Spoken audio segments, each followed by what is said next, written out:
It starts.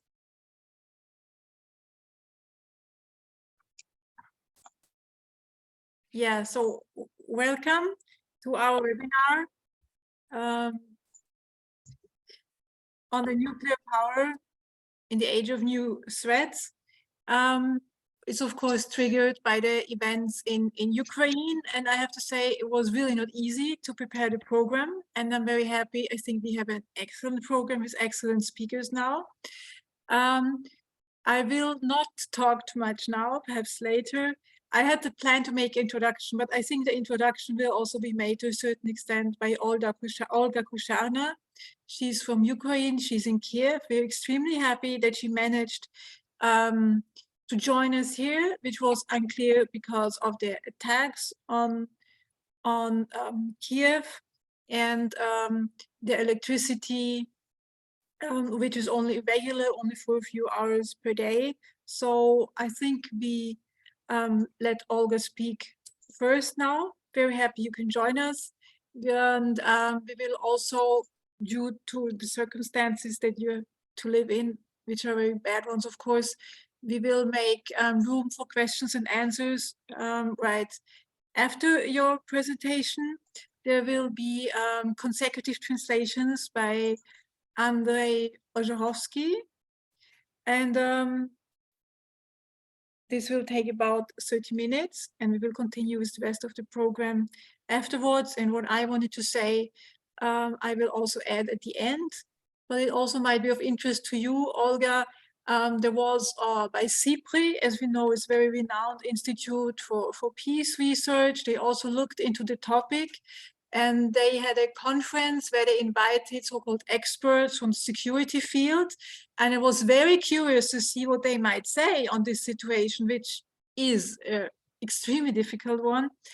And most of these so-called experts were ex-IAEA experts.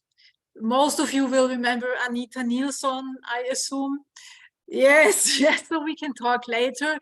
And we can summarize it. They are, of course, completely at loss.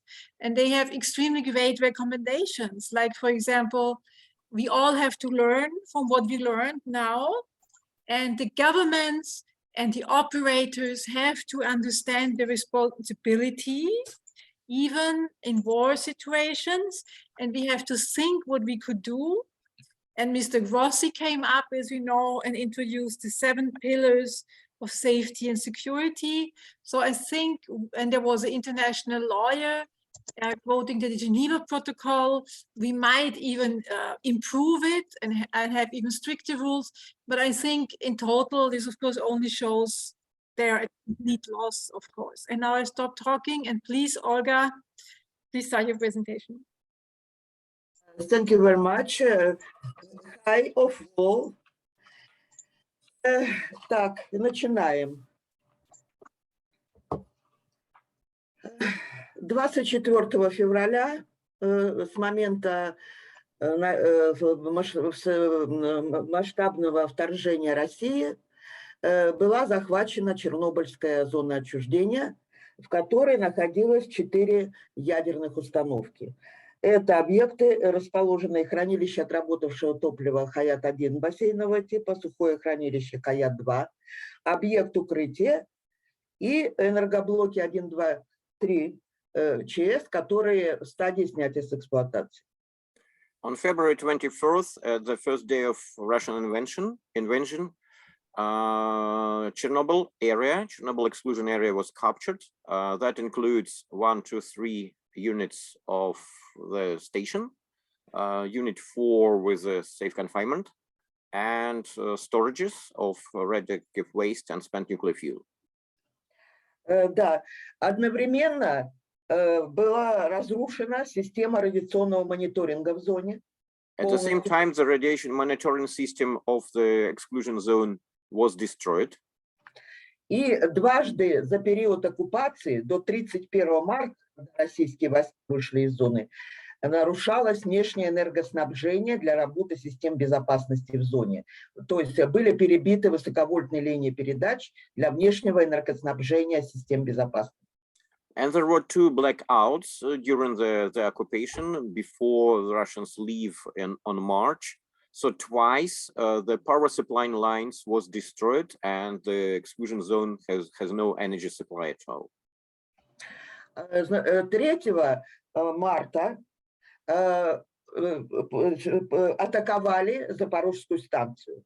При этом по замыслу российских военных они должны были одновременно занять 2 атомных станции на юге Украины. Это Запорожскую и Южноукраинскую. Но Южноукраинской они были остановлены за 40 километров вооруженными силами Украины, и они зашли на Запорожскую станцию с 6 энергоблоками в ночь с 3 на 4 марта, обстреливая тяжелой артиллерией. On March 3, the attack to Zaporizhzhia nuclear power plant starts, and there were the plans also to capture another nuclear power plant at the South Ukrainian nuclear power plant. The military troops was stopped 40 kilometers next to South Ukraine, so that attack failed. But Zaporizhzhia was captured with heavy shelling at night from March 3rd to March 4th. Да. Ну, у меня там на слайде перечислены международные соглашения, которые нарушила Российская Федерация, и в частности, кроме протокола Женевской конвенции о том, что нельзя вести боевые действия около объектов, содержащих опасные силы. Это Международная конвенция о борьбе с актами ядерного терроризма, статья 2, которой Россия была инициатором принятия этой конвенции в свое время и писала первый проект текста. One slide back, please, Gabi. So that is a list of international agreements which were broken by the Russian invasion, including the Convention on Prevention of Terrorist Acts and on nuclear installations. And that convention was adopted by initiative of the Russian Federation, the funny fact. Да, поэтому я это не буду перечислять. И ущерб, который нанесли оккупации Чернобыльской зоны и в деньгах, и сколько было выкрадено источников, и что была разрушена полностью лаборатория. Это все у меня есть на слайдах, вы посмотрите, мы двигаемся дальше. So let's move, let's see next slides. There was a huge damage for the facilities, including vandalizing laboratories at Chernobyl area. Yes, let's move forward. Таким образом, значит, после захвата Запорожской АЭС на ее территории 6 марта появились сотрудники Росатом. On March 6, Rosatom employees appear at the territory of Zaporizhzhia nuclear power plant. В тот момент работал договор межправительственный между Украиной и Российской Федерацией о сотрудничестве в сфере использования ядерной энергии. Был такой пункт там написан, что взаимные консультации по безопасности АЭС. И ссылаясь на этот пункт, Российская Федерация писала ноты в МАГАТЭ, постоянное представительство, о том, что они проводят консультации наших сотрудников. At that time, an intergovernmental treaty between Ukraine and Russia was still active. The treaty on cooperation in the nuclear energy usage. And there was one article saying that we can have consultations on the issues of the treaty. So the Russian Federation officially informed International Atomic Agency that the Rosatom people are there for consultations in accordance with that treaty. Вначале не было обстрелов. Обстрелы начались с 5 августа 2022 года, когда на ЗАЭС пришел план переключения Запорожской станции на единую энергосистему Российской Федерации и поставки электроэнергии из Крыма для собственных нужд на период переподключения. С этого начались обстрелы интенсивные. In spring, there was no heavy shelling of the Zaporizhzhia nuclear power plant site. The shelling starts in August when Russia came up with a plan to switch Zaporizhzhia nuclear power plant from Ukrainian grid and synchronize it and to include into the Russian power supply network. So that was the starting point of the heavy shellings. В результате обстрелов были разрушены 3 из 4 высоковольтных линий передач, которые для снятия мощности ЗАЭС, и осталась там практически одна линия. Это ЗАЭС Днепро, которая соединяла Запорожскую станцию с объединенной энергосистемой Украины. As a result, 3 of 4 high voltage lines were damaged. So there was only one active power line from the nuclear power plant to Dnipro place. So that was the only one line connection of the Zaporizhzhia nuclear power plant with Ukrainian energy system. И вот как раз август, когда шли интенсивные обстрелы, которые корректировались сотрудниками Росатома, находящимися на площадке, чтобы было страшно, но не повредить что-то такое, чтобы была радиационная авария. МАГАТЭ начала активно заниматься организацией миссии на Запорожскую АЭС во главе с самим Гросси. In August, IAEA started activity to organize visits to the site. And it was a time of really heavy shellings where Rosatom people were really involved. So they tried to aim the targets for shelling, not to have radiological damage, but to scare people. Миссия МАГАТЭ продолжалась с 1 по 6 сентября. Ее возглавил Гросси сам. И по окончании миссии на площадке промышленной ЗАЭС осталось 2 эксперта МАГАТЭ, что было неожиданно довольно-таки для украинской, ну, для меня как эксперта. General Director of IAEA, Mr. Grossi, came to Zaporizhzhia, and after the mission, very short-term mission left, there were 2 nuclear experts of the agency left at site, which was quite surprising for me. Дело в том, что находиться там довольно опасно было, потому что обстрелы продолжались до 11 фактически сентября.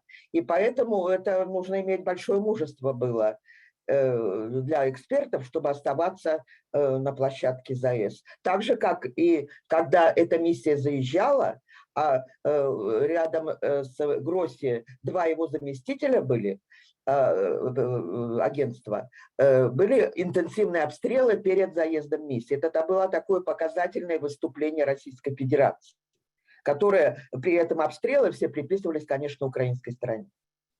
So that was quite dangerous for that IAEA experts to stay on site. The intensive shelling war continued, and it was a real threat for them.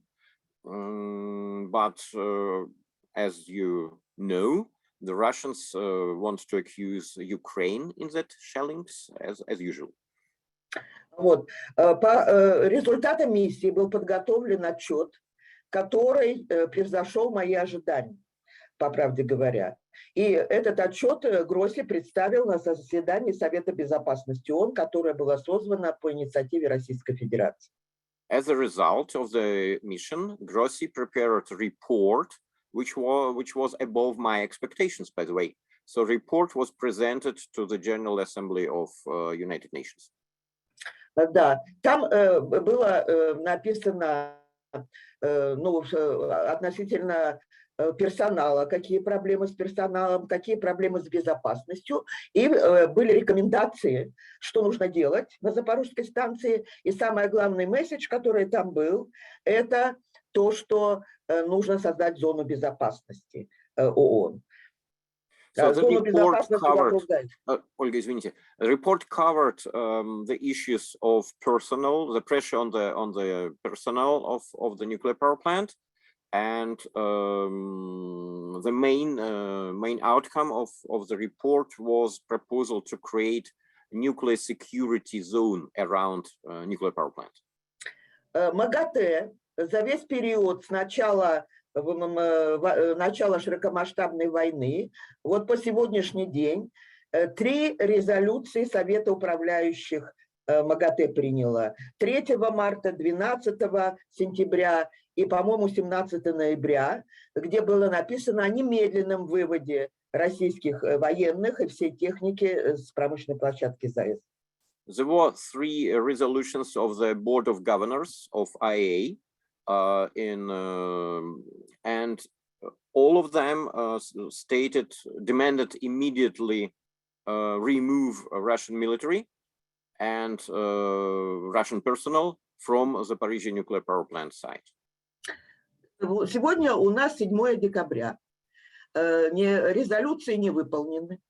И Российская Федерация не собирается выводить войска с промышленной площадки, это ясно. И поэтому я перехожу к финальной своей части. Что может заставить Российскую Федерацию вывести войска? It's 7th of December now, and it's clear message from Russia that they don't want to remove military and civilian personnel from the Zaporizhzhia nuclear power plant. So I come up with conclusion, and I will talk about the concrete tools, what can bring Russia, can force Russia to remove military personnel from a nuclear power plant. Вы все прекрасно знаете, что с 5 декабря эмбарго на поставки нефти из России. С газом Европейский Союз справился, уменьшил поставки российского газа. Но ни одной санкции против Росатома Евросоюз, США, Канада и другие пока что не приняли. Экономических санкций против Росатома и его дивизиона. You know that there is an embargo on Russian oil and the significant cut of Russian gas import from many countries, but there is no single sanctions on Rosatom and Russian nuclear industry. Конечно, масштаб международной торговли не такой в долларовом выражении по части ядерных технологий в России, как нефть и газ. То есть по итогам 2021 года это всего порядка 9 миллиардов долларов. Но тем не менее санкции накладывать нужно. It's only about $9 billion a year, the revenue of the nuclear-related trade of Russia, which is much less than oil and gas trade. But still, that's significant money, and there is room for sanctions. Я хочу напомнить, что когда началась война в 2014 году, в мае 2014 года Европейский Союз выпустил communication, которая European Energy Strategy, Security Strategy, в котором проанализировал зависимость каждой страны Евросоюза от разных энергоносителей, и впервые это касалось ядерного топлива и разных стадий ядерно-топливного цикла. In 1214, EU has already adopted, in the very beginning of this big war in 2014, there was a statement which somehow included nuclear trade. Да, и там прошло 8 лет, где рекомендовалось для стран Центральной Европы, которые эксплуатируют атомные станции советского проекта, типа ВВР-1000 и ВВР-440, заниматься диверсификацией поставок топлива для того, чтобы уменьшить зависимость от российской компании ТВЛ, а также на стадиях ядерного топливного цикла. Не сделано практически ничего было. So over 8 years passed, and the recommendation to diversify nuclear chain supply for the nuclear power plants which were built by Soviet Union, and those nuclear power plants receive nuclear fuel from Russia now, from the Rosatom's Tvel company. This recommendation was forgotten, nothing was done. Только Чехия купила 6 сборок производства компании Westinghouse и проводит опытно-промышленную эксплуатацию, подписала контракт с компанией на поставки топлива, я сейчас не помню, по-моему, с 25 или 26 года. И Финляндия вот на днях подписала с Westinghouse контракт на поставки топлива на Лавиизу, на ВВР-440 с 24, по-моему, года. But still, two countries Czech Republic and Finland. The Czech Republic already tested several fuel assemblies from Westinghouse for the VVER 1000 reactors, and Finland for Lavisa nuclear power plant for VVER 440 Soviet-built reactors. They start talks to Westinghouse to start buying fuel from 2024 or 2025. Поэтому мои предложения по санкциям относительно Росатома, они включают вот этот переходный период на 4-5 лет для стран, которые эксплуатируют советские реакторы, чтобы они успели диверсифицировать поставки топлива. Это такой вот лаг в 4-5 лет, для того, чтобы они смогли заместить российское топливо другим поставщиком. So my suggestion is to give transition period 4 or 5 years to give the time for the countries which use Soviet design reactors to diversify the fuel supply and to replace fuel from Rosatom with fuel from other sources. Но, тем не менее, вот эти санкции нужно так на 2 этапа, я считаю, разбить. Первый этап – это, конечно, персональные санкции против Росатома и руководства дивизионов, и тех сотрудников Росатома из руководства атомных станций России, которые за это время были на оккупированной Запорожской АЭС. But we also need personal sanctions against Rosatom people, including the board and general director, and especially on those people who were personally involved in the Zaporizhzhia nuclear power plant occupation. Дальше. Запрет на поставки концентрата урана из Российской Федерации для того, чтобы переориентировались на другие страны, там на Австралию, Казахстан, я не знаю, Канаду, страны, которые покупали у России эти вещи. И замораживание любых новых контрактов с Росатомом на услуги по обогащению и переработке урановой руды. Next point of possible sanctions is to stop buying Russian uranium, stop buying uranium concentrate, and diversify business, maybe buy it with Central Asia or other countries. And we need not to allow to have new contracts on uranium trade, and also uranium enrichment. Sorry. Да, и, конечно, замораживание контрактов на строительство новых АЭС. И здесь у нас Венгрия, прежде всего. Венгрия, которая собирается в августе этого года, венгерский регулятор выдал лицензию на строительство АЭС по российскому проекту за российский кредит. В то время как Финляндия в марте еще отказала Росатому в выдаче лицензии на строительство. And another point is freezing of any new construction of nuclear power plants. It is Finland, which recently canceled any attempt to build with Rosatom a nuclear power plant. But Hungary is ready to start new construction. Да, но это такие первый этап. А второй этап уже более серьезный. Это чтобы, если Россия на это отреагирует, нужно национализировать в странах Европы капитал, который вложен в какие-то совместные предприятия российские, значит, из соображений безопасности. То есть, короче, как это, ну, национализировать российское имущество на территории стран Европейского Союза, которые относятся к ядерной сфере. That was the first round of sanctions, but if it will not make difference, there is a second stage. I call upon of nationalizations of any Rosatom's ownership in Western countries, just for security reasons. That can really make difference. С моей точки зрения, я тут не написала, нужно также ограничить мандат Российской Федерации в МАГАТЭ, для того, чтобы не было в руководящих органах Российской Федерации, чтобы она не принимала участие в важных решениях. Понятно, что ее не исключат, она из МАГАТЭ, потому что она владелец ядерного оружия. Но ограничить мандат, мне кажется, это следует сделать. One more thing, it is not reflected on the slide, but still we need to limit Russia's participation in the International Atomic Energy Agency. We cannot exclude Russia from IAEA. Russia has nuclear weapon, but we need to lower the level of Russia in that agency.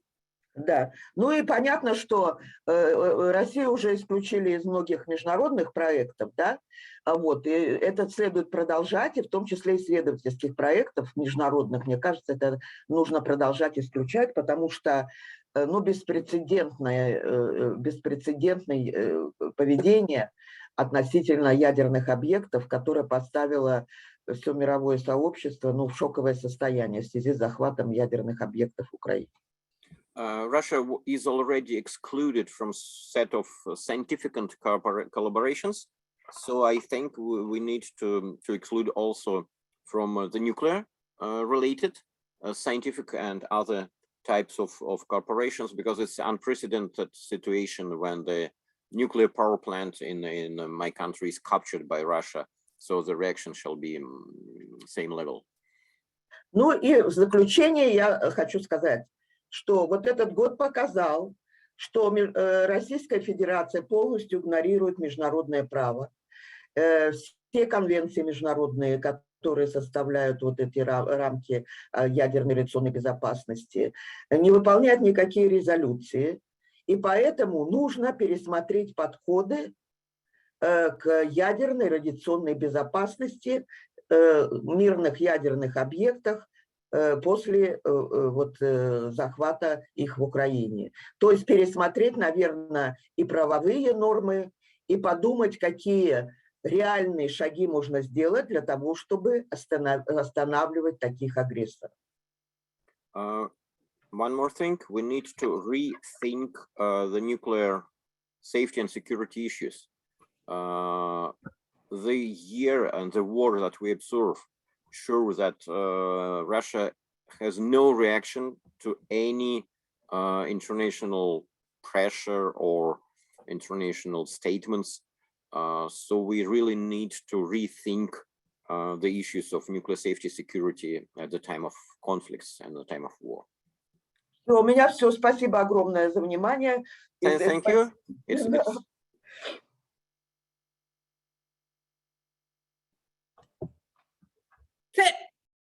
Yes, thank you very much, Olga. Spasiba. I would ask you, because I forgot in the beginning, would you quickly say something about yourself? I understand you've been working for the Ukrainian regulator and now you're retired, but still active. Would you introduce yourself a little bit, please? Представиться, да, Андрей?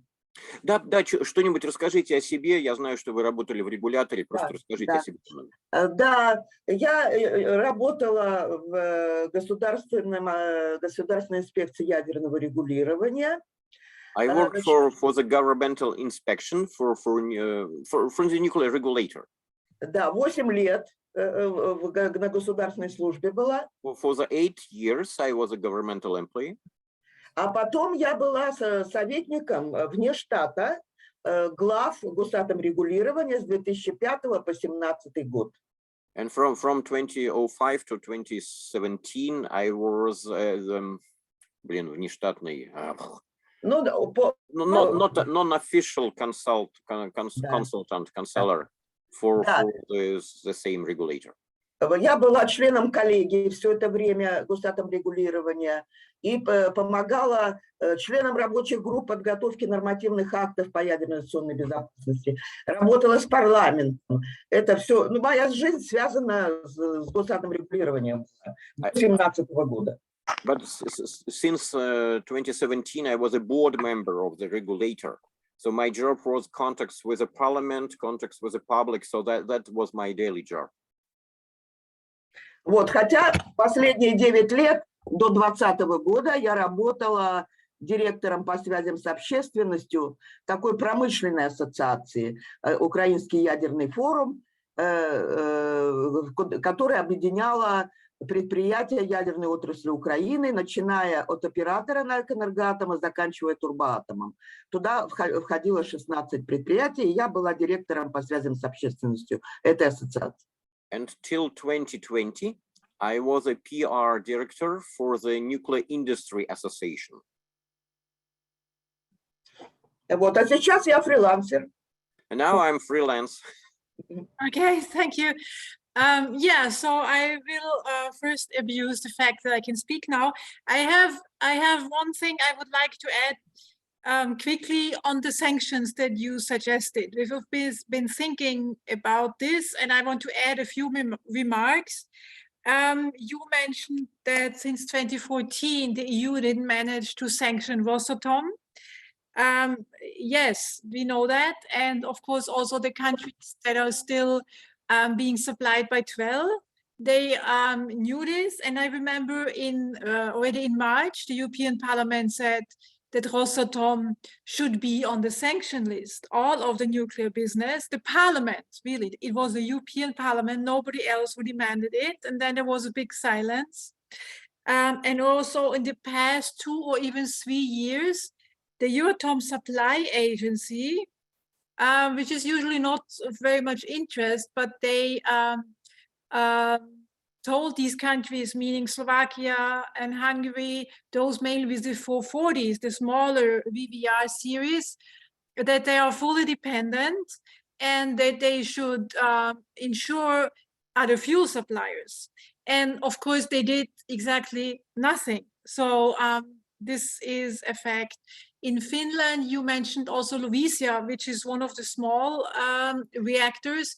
They actually didn't do anything yet. They only announced they will, but they will have an ongoing contract which will supply them with Russian fuel until 2027. So they don't intend to cancel these contracts. They canceled only their new build a few days after the war started. And as you said, Hungary is not canceling its VVR 1200. I think this is an extremely interesting topic, and perhaps you can stay with us and we can discuss this later if there is interest also from others. And the super last thing I wanted to say is the uranium supply. You mentioned, of course, there is other uranium, and not only Central Asia, but also the US. US is highly dependent on the cheap uranium from Russia.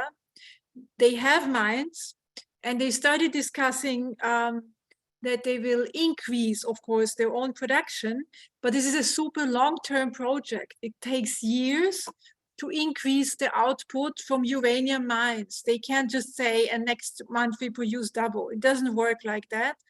And they need long-term contracts. And this is also why the uranium mining decreased so much, so to speak, in the West as a whole, because first the prices crashed, but then they are lacking long-term contracts. And now they still are afraid that most companies are only waiting till the crisis, the war, to mention it, is over, and then they switch back to Russian uranium. So it's really difficult to get the uranium market working. So this is very difficult for them. And yeah, so I think these are the main topics which we could discuss later, while it looks very bad. The situation, whether nuclear will be on the 9th sanction package of the EU, because Hungary already said they would block anything that would hurt their nuclear business with Russia.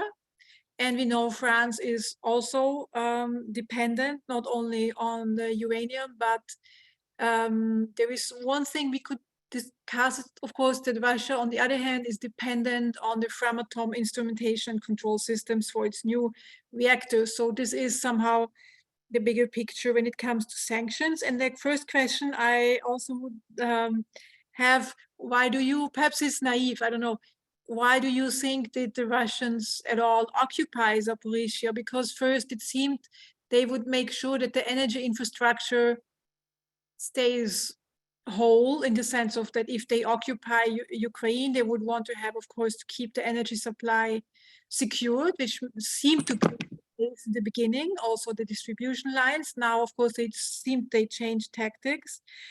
So is it just about terror? Is it they want to have energy supply under their control? Is it really necessary for the military that they, so to speak, hide behind the nuclear power plant?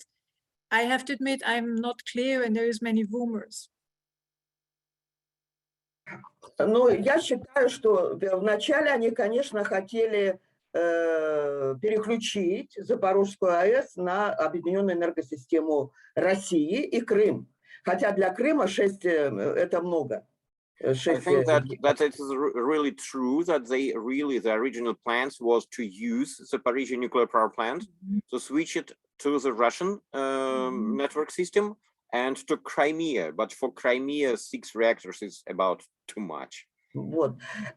Но в августе такая центральная трансформаторная подстанция, которая играла огромную роль в переключении Запорожской АЭС в Жанкое, загорелась неожиданно, и никто не взял ответственности на себя. И также стали падать восстановленные опоры высоковольтной линии передач, которые Россия восстановила на оккупированной территории Херсонской области с целью переключения тоже ЗАЭС. But in August, Jankoy transformator and there's this dot of the network, I miss in English, but the distribution point, energy distribution site suddenly was on fire, and several power lines, the pillars of power line was destroyed. So that just make impossible to send energy to Crimea. Теперь Российская Федерация не вспоминает о этих планах, вообще не вспоминает, и сейчас используется только в качестве ядерного шантажа. То есть вот то, что они обстреливают линии, соединяющие с объединенной энергосистемой для собственных нужд, а станция стоит в холодном останове с 11 сентября, это только шантаж ядерный. Это только ядерный шантаж с угрозой радиационной аварии. But now the power supply doesn't matter to Russia or to Crimea is not the issue. My point is it's only nuclear blackmailing. That is only blackmailing, this shelling and this permanent threat of radioactive discharge is that what they need. То есть вот мы рассматриваем, что может быть, это авария по типу Фукусимы, при потере внешнего энергоснабжения и когда резервные дизель-генераторы не будут работать, что может начаться расплавление активной зоны, как на Фукусиме, да? С последующим радиационным выбросом. Вот такой сценарий мы обсуждаем все время. So we know that it's a scary reality, that scenario of Fukushima, the loss of external power and lack of emergency generators that can lead to discharges similar to the Fukushima incident. Вот поэтому сейчас просто шантаж, больше ничего. So now it's only blackmailing, nothing else. Thank you very much, Katya. Maximova, I saw you raise your hand. You want to ask something? She's gone, Katya? Okay. Marcin, you had a question in the chat?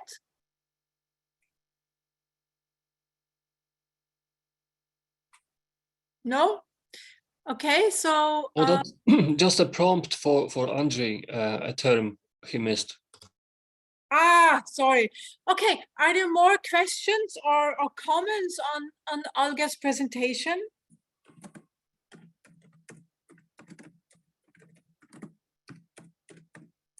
If not, then I think we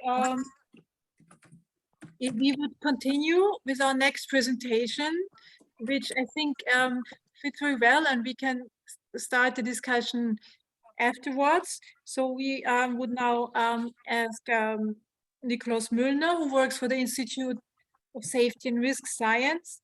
They have a research project together with the Austrian Ministry of Defense on the Ukrainian nuclear power plants in the war. So yes, please, Nick, if you share your results with us. Yeah, thank you very much for the introduction. One moment, I'm just starting the presentation. Okay.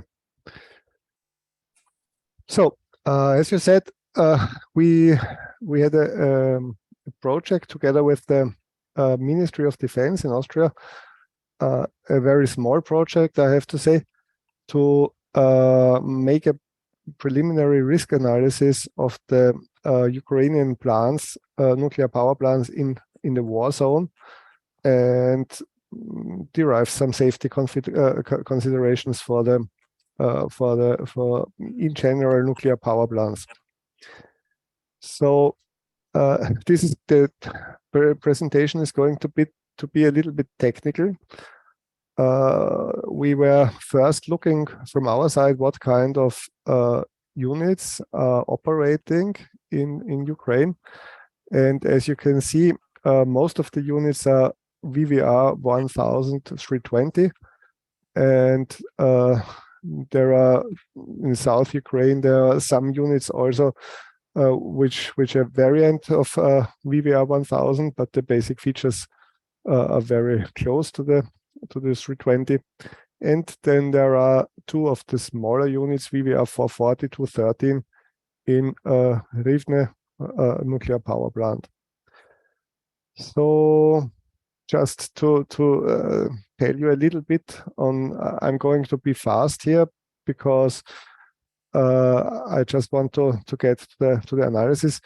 But both types of reactors are pressurized water reactors. The VVR 1000 is the newer type of pressurized water reactors. It has 3000 thermal power, 1000 electrical power. This is a section, a cut section of the VVR 1000. Here, maybe just to give an idea on the what is how it looks like internally. Here you have the reactor pressure vessel. You have the 2 of 4 steam generators are shown here. You have the pressurizer. This is the steam generator. You have 4 steam generators, which are filled up to usually up to 2.2 meters. So these are they hold. We just heard from the presentation before that one of the main threats is the station blackout. So this is an important feature. Those steam generators hold water in case of a station blackout, which will be a heat sink for some time. Okay, these are steam generators and steam line and safety valves. I'm going to come back on this later. And okay, and then you have a lot of you have the emergency core cooling system, which is 3 times redundant, and so you have a 3 times 100% safety system, which means that for example, every injection system is built 3 times, and only one of those 3 injection system has to work in order to save the plant. The problem is that all of the systems are active, so just the hydro accumulators are not active, and this means if you lose your power, you lose also your emergency core cooling system. So this is just to give you an idea how the reactor core looks like. Yeah, this is a fuel element, yeah, which consists of 311 fuel rods. This is a fuel rod, and inside of the fuel rod you have the uranium pellets, which look like this. Okay, this is where I talked about this, the emergency core cooling system. The hydro accumulators, these are tanks basically which just inject when the pressure goes below a certain threshold. Okay, and the low pressure injection system, for which you need power, electric power from the grid or from the diesel generators. On the containment building is a reinforced concrete cylinder. And it can withstand. So the basic design is to withstand an airplane crash of a small military plane of 10 tons, 750 kilometers per hour. So this is basically what it should be able to withstand. This is a picture of the containment. Okay. The VVR 440 main features. This is the other two units which are in Rovno in western Ukraine. They have this is the older VVR design. This is also a pressurized water reactor. You have six pressurizers instead of 4. One of the features is you don't have this pre-stressed concrete cylindrical containment, but you have what is called a confinement together with a pressure suppression system.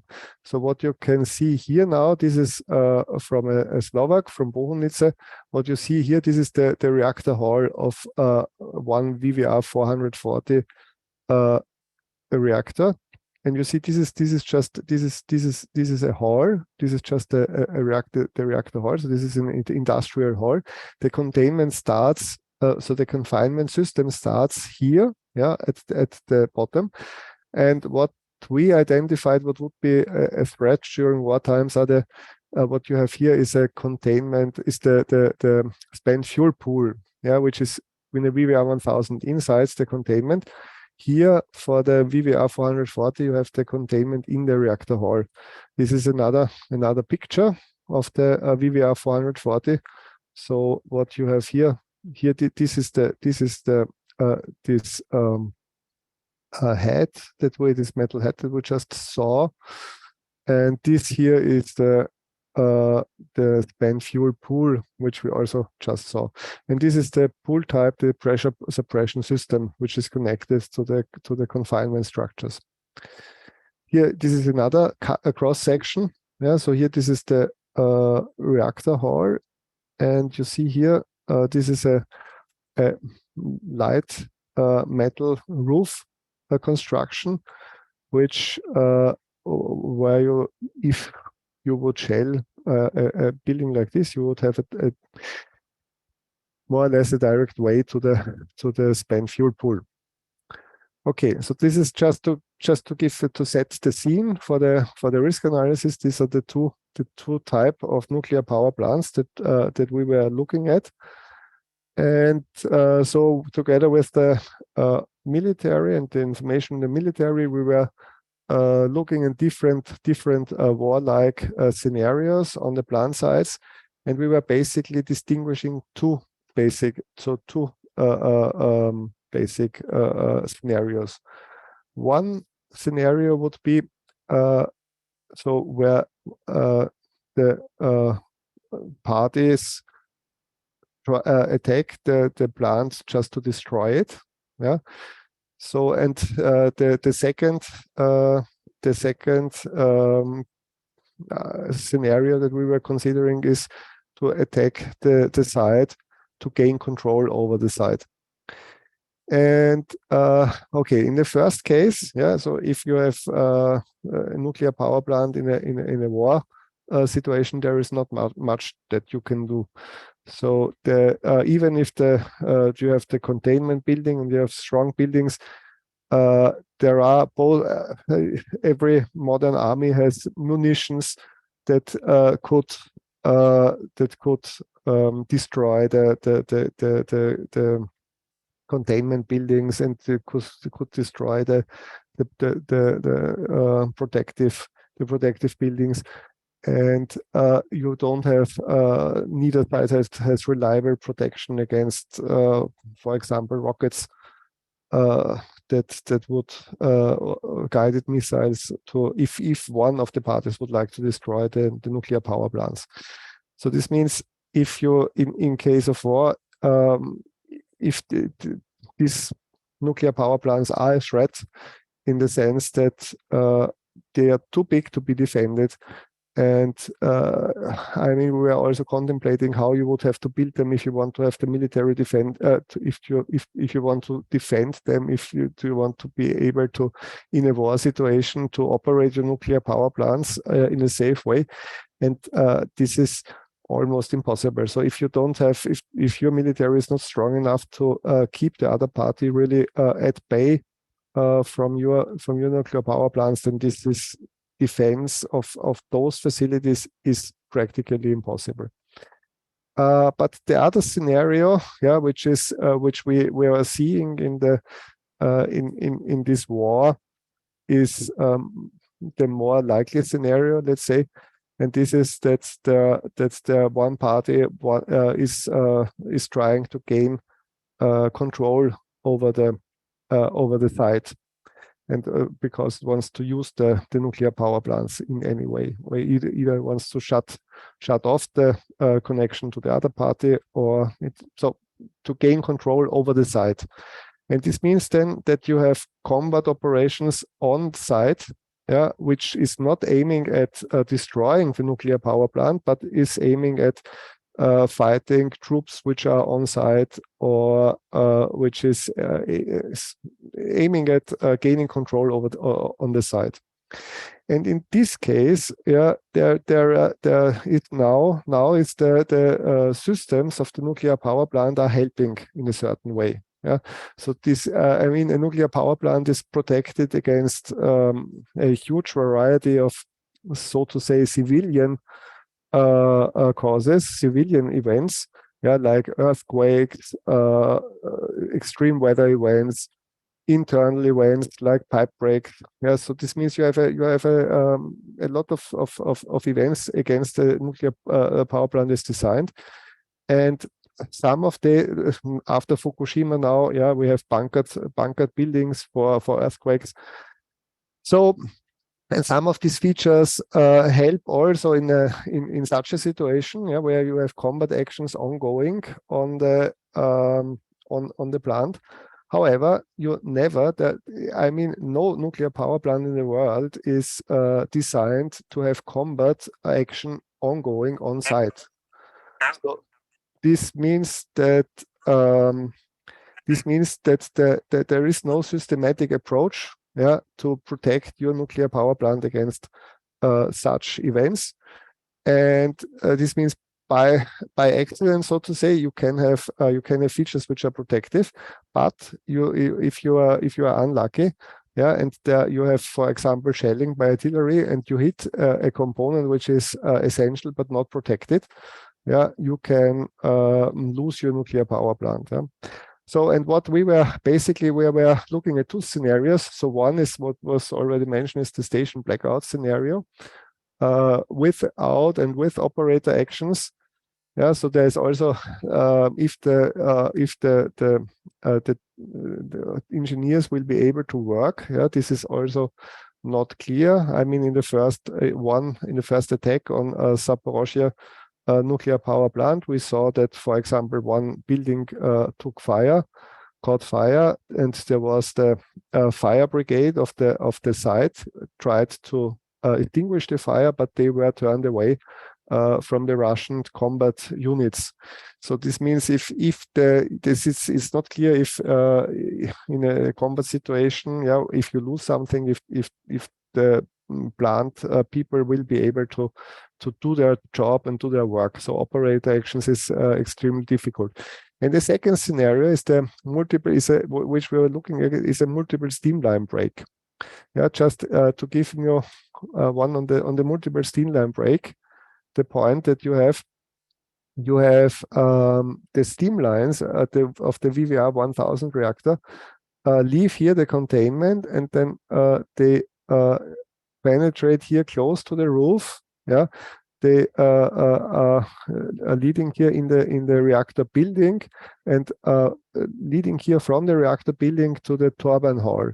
And you have them at one place. You have them very close together. And this is not in the protected building, yeah, which would probably withstand artillery shells if damaged. Yeah, so this means what we're also considering that you lose, because you have subsequent shots here, that you lose all 4 of your main steam lines at the same time. This is a scenario which is beyond the design basis. The VVR 1000 is prepared to lose 1 of those 4 main steam lines, but not all of them. And now just let me give you the results. Okay, this is loss of so station blackout. I mean, this is also one of the, this means that you lose all your external power supply. And I mean, this is not this is a scenario where a lot has to happen, because you have 3 emergency diesel generators per building, per unit. 1 is enough. You can you have the possibility of house load operation to, but this is a not very reliable mode of operation. You have several connections to the grid.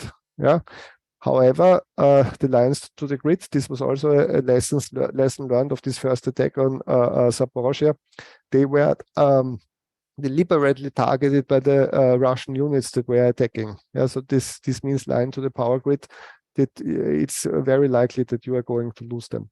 And so now what happens basically, once you lose your power, then so in a certain sense, there are the main steamline break and the station blackout are very similar. The point is that you lose the ability to remove the decay heat, and you will lose in a certain time. You will lose all your coolant in the primary in the reactor coolant system. And after a certain amount of time, the reactor core will run dry and will melt down. And I have here the accident progression of something. So this means this is a 3 Mile Island, but the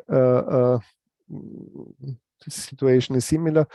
Okay, this means the reactor core melts down. You have molten core in the lower plenum, and after a certain point of view, your reactor pressure vessel will melt through, and you will have ejection of core melt into the containment. And now this is a very crucial point here for the analysis. The question is the containment is this at high pressure or is this at low pressure? And this depends if it was possible to lower the pressure in the primary system. So just because I'm almost out of time, let me give you the results. So what we were doing, we had a number of scenarios, and we were running them with Melcore, which is a computer program which is capable of simulating severe accidents. And we were doing some sensitivity analysis, so to try if the operator tries to depressurize at this point, and so on. And basically, what we found was that the 2 scenarios that we were looking at are not. You lose your core damage starts very early, so from 4 to 5 hours, and loss of your reactor pressure vessel comes then after some time later.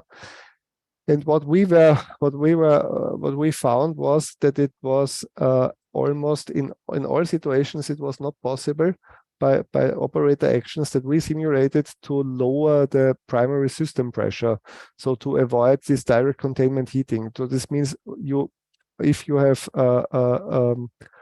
lose your reactor pressure vessel, then you have also very likely damage of the containment. You lose also your containment, the next barrier, and this means that you have in a very short time large releases. So these are very dangerous scenarios. Okay, this is release fractions that we were calculating what would come out. So just let me go to the conclusions of our analysis. So if you just for if the main if there's a deliberate attack, you have no chance to save your reactor. If there is fighting on the plant side, then there is the possibility to do something, yeah. And the safety systems, so to say, help the nuclear power plants to withstand fighting on site, yeah. But since the design is not for combat situations on site, yeah, this is, so to say, to a certain degree random if there is protection or not. And what we found is, okay, if you go, so I mean, we were far from a comprehensive and systematic analysis, but we could found some issues, yeah, where you by accidental shellings, and you would lose your reactor, yeah. And okay, what can you do? Yeah, one point is that of course, if you shut down your reactor, then everything is, so a reactor shuts down, yeah, mitigates the situation in the sense that you have less decay heat. Yeah, so you see here the curve of decay heat, and this means if you shut down if the reactor shut down for 1 month, 2 months, and 3 months, the decay heat is only a fraction of the decay it is immediately after shutdown, and this means you have more time to react, which is highly beneficial. And then there are other things which we found. For example, feed and bleed with the PORF was, for those accidents we were looking at, not sufficient. So it would be beneficial to have either a PORF with a higher capacity, or to use additional systems for depressurization. And but in general, the message is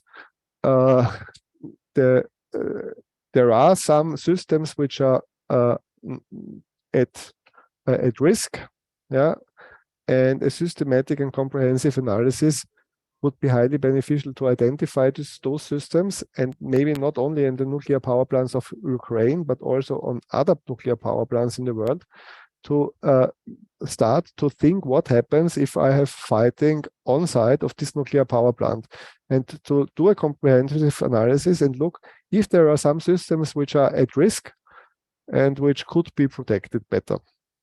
So this is what I wanted to say. Yeah, thank you very much for your presentation. Are there some questions before we continue? Андрей, поможешь мне? У меня есть вопрос. Да? Да, хорошо. There is a question from Olga. I will interpret. Да, я хотела Николасу прислать потом документы, да? Есть отчет по анализу безопасности в случае потери внешнего энергоснабжения полностью, да? В зависимости от того, работал, аварийно остановлен был блок или был в холодном останове. So, Nicholas, I would like to share with you the documents on the hour calculations on the safety analysis, and which depends on what stage, what situation the reactor was before the shutdown. Если реактор работал и аварийно остановлен, температура теплоносителя первого контура 260 градусов. If it was on the full power and operational, 260, там же больше, нет? 260. Okay, the temperature of the water, of the cooling water, is 260 Celsius. А в холодном останове, как сейчас они находятся, 70 градусов. And the cold shutdown, which is basically the situation now, is 70 Celsius. Энергоатом представил расчеты, что если при потере полностью энергоснабжения и потере теплоносителя первого контура, то расплавление активной зоны после аварийной остановки 3 часа.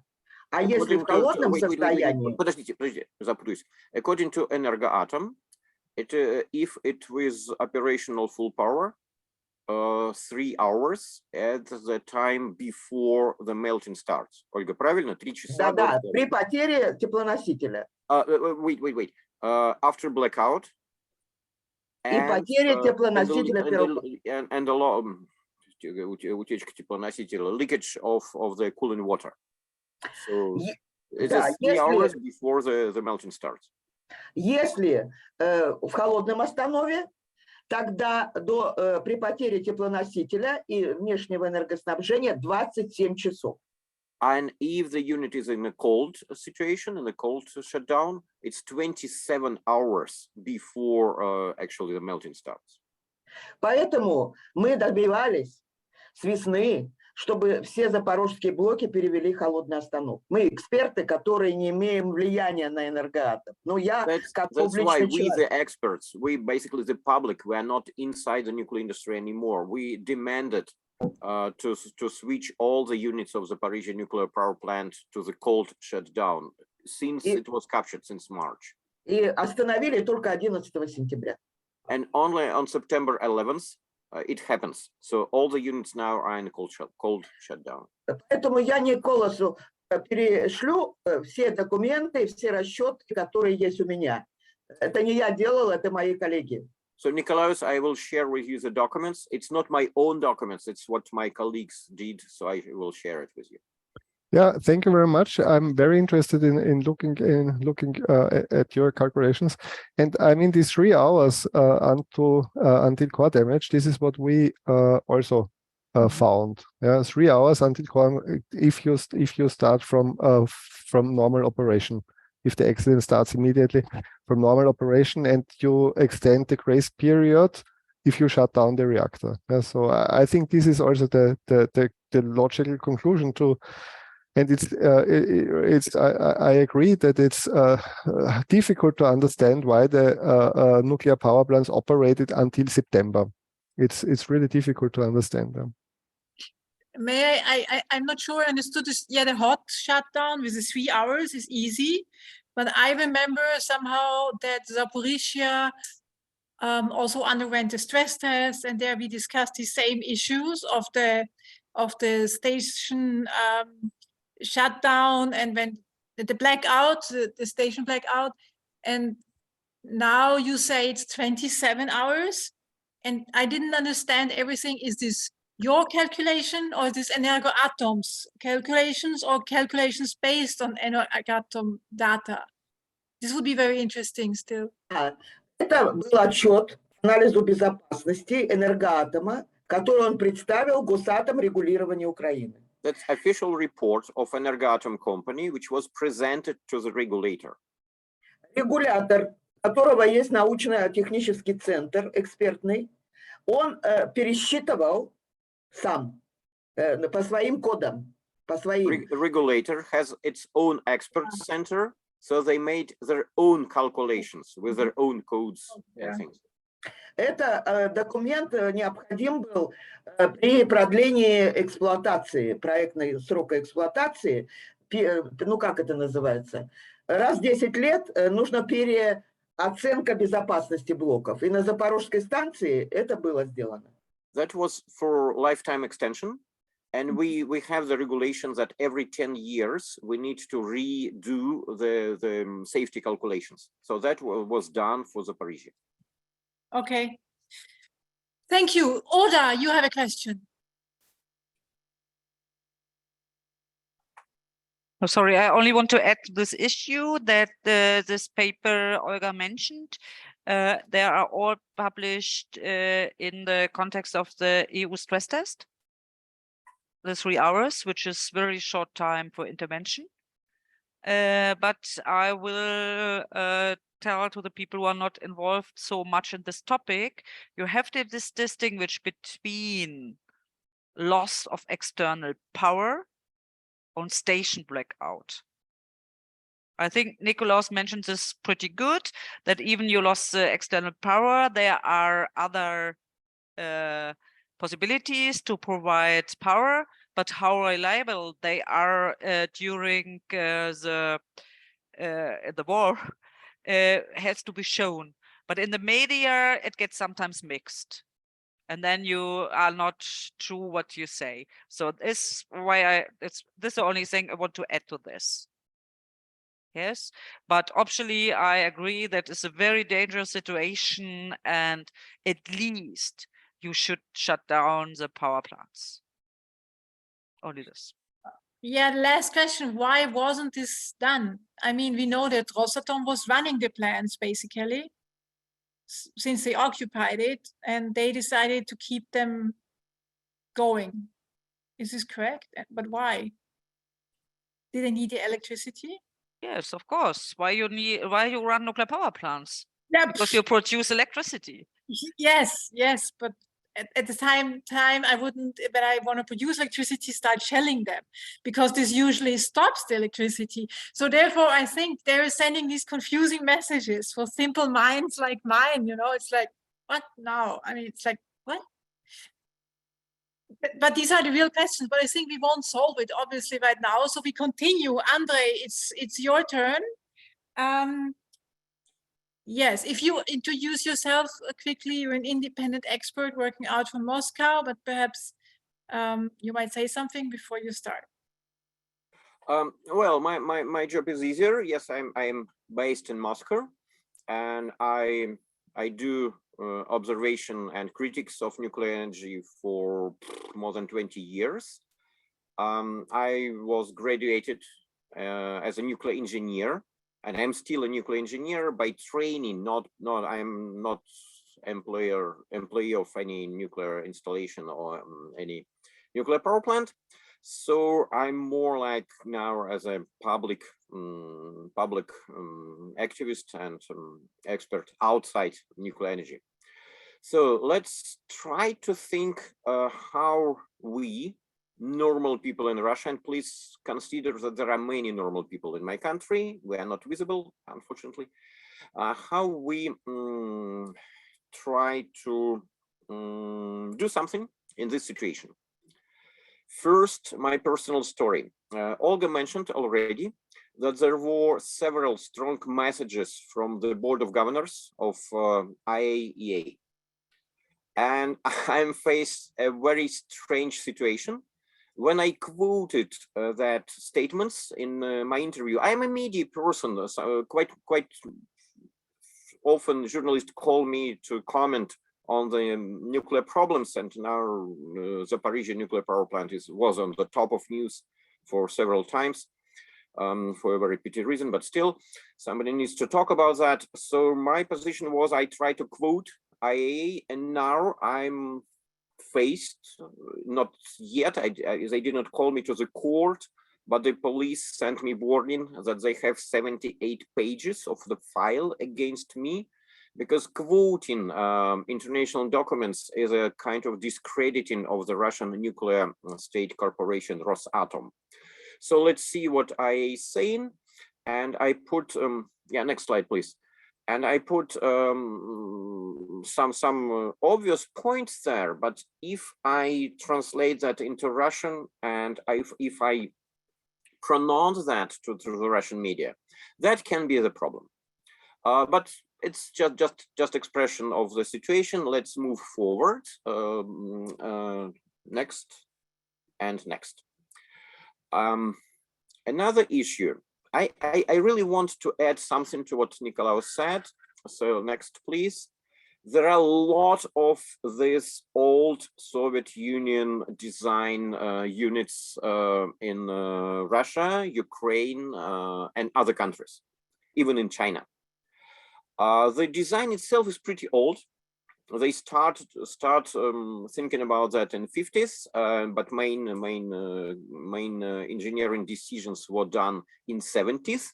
So it's quite a funny when Rosatom propaganda was saying that it fits post-Fukushima requirements. Of course, everything what Russian engineers did in 1970s fit the post-Fukushima. Next, please. Main problems is that the containment has only one wall. And that's very true that Nicholas mentioned that it can stand against a very small plane crash, not more than 5.7 tons of airplane. And of course, it cannot stand against any artillery shelling and against the cruise missile or a normal missile, all this big stuff which is used in this conflict. There is no core catcher. I will come to that later. And at some of Russian stations, exactly at Rostov nuclear power plant, we have 4 units like that in Rostov. 2 of them use cooling towers, and the cooling towers were not enough to provide cooling in summer time, which is quite strange if we talk about quality of the engineering. And I want to remind that Rostov, number 4 unit of Rostov is one of the newest, one of the last WER 1000 design units. I can confirm 5.5 hours meltdown. I find it not in the calculations. I find it in official Rosatom documents in environmental impact assessment for Rostov nuclear power plant. They definitely wrote that after if it will be generator failure, well, station blackout and emergency generation failure, 5.5 hours and meltdown. Why I draw, well, the picture is based on official one, but I add this pink core which can come down to the groundwater, which can give you idea why meltdown is not a good idea. Another thing, the same document, Rostov nuclear power plant, the same WER 1000 unit, confirmed that they have this post-Fukushima mobile generator and mobile pumps. So they really bought equipment which they want to move next to emergency units to help them. And the conclusion is that there is not enough time. They cannot tune it on and start pumping water less than in 5-10 minutes. And for several scenarios, 5 and 10 minutes is enough to have such a temperature which make no sense of pumping the water inside the reactor. But I think that most of participants know that nuclear energy is dangerous stuff, especially old nuclear energy built, designed in the Soviet Union in the 60s. Let's see, next slide.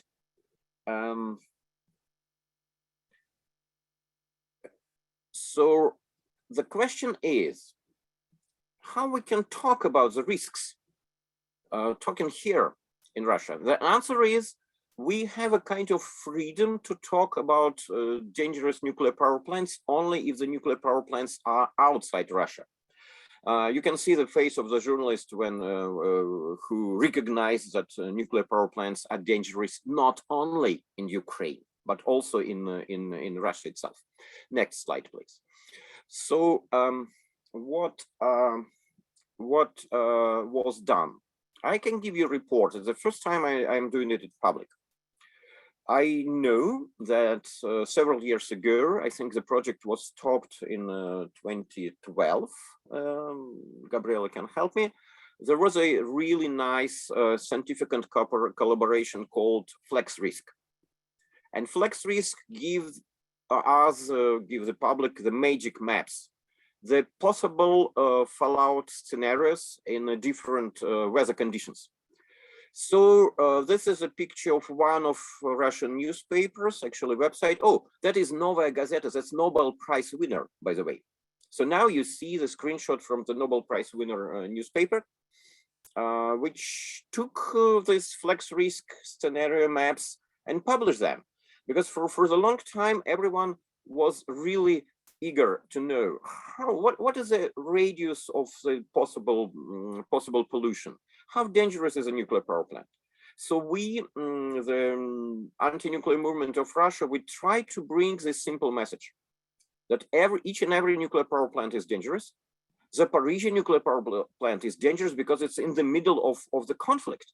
But if we want to have scientific data, let's read FlexRisk and let's find how and why can happen such a distribution of cesium on the ground. Next, please. And you know, it has an impact. Now you see screenshot of official Russian military ministry presentation. And if you look at the left down corner, you see they copy paste flex risk maps. So now at least one of Russian ministries, Ministry of Defense, admitted that Soviet Union built reactors, WR 1000, are really dangerous, that they can pollute environment for hundreds of kilometers around. Is it good or bad? Is it the victory of anti-nuclear movement? Well, if any, I don't know. I just report that we keep trying to discuss the danger of nuclear power plants, but when they ask normal people to give the comments, we don't limit our assessment for only for one nuclear power plant, only for Zaporizhzhia. We try to spread very obvious information. Each and every power plant is dangerous. Each and every power plant is vulnerable in case of the conflict. Next. Coming back to conclusion, yes, next slide, please. That's no, can we come back for a minute? After Russian military ministry have officially published that and recognized, that was a magic key for me. So I can go with this information to official media. It's not very important, or no, it is important to spread information not only in, I would not to say opposition media, I will say independent media, but in the mass media which many Russian population are still consuming. So, well, I think this slide is from Deutsche Welle. It's not quite a Russian media, but still important. That's not the end of the story. Let's have two more slides. Yeah, that's flex risk. And again, thank you those who were involved. A really powerful tool. If somebody of those who know do not know about that, these yellow dots, nuclear power plants in Europe. Each and every nuclear power plant in Europe is vulnerable in case of convenient war and in case of terrorist attack. Is it so obvious now? It is so obvious now after this disastrous situation at Zaporizhzhia. Next. Well, that's a nice kid saying no to nuclear power plant, and it was really a rally here in Russia about more than 20 years ago. Next, please. Two things. We need to bring this part of this viewpoint not outside of environmental community, to the general public and to maybe to the military community. I think it's one of arguments against nuclear power is that the country who has nuclear infrastructure, nuclear power plants, reprocessing plants, even nuclear mines, uranium mines can be the source of radiation in case of explosions around or in case of terrorist attacks. So that can really bring discussion to the normal base. That can really, well, maybe I'm naive, but I want to think like that. That this awful situation, the capture of the Zaporizhzhia nuclear power plant, and that the power plant is next to the battlefield.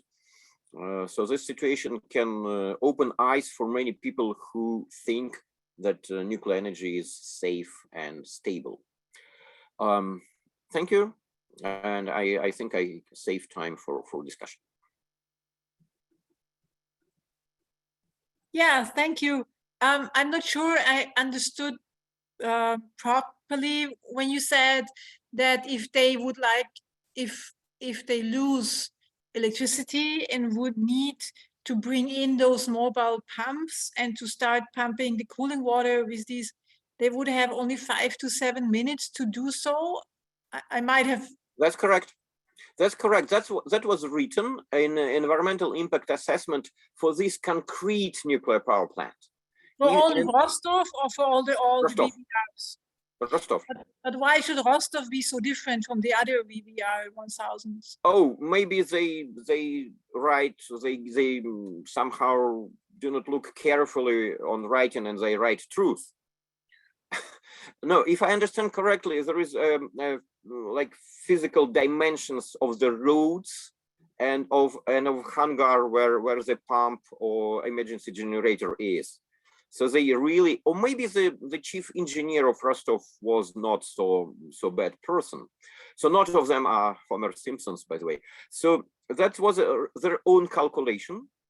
And I think they made trainings, they made drills, and they try to move this huge mechanism from the hangar to the unit 1.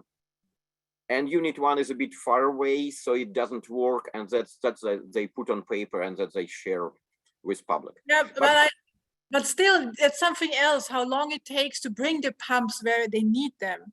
These 5 to 7 minutes, what is this? Is this the time to have to start pumping before the fuel starts melting?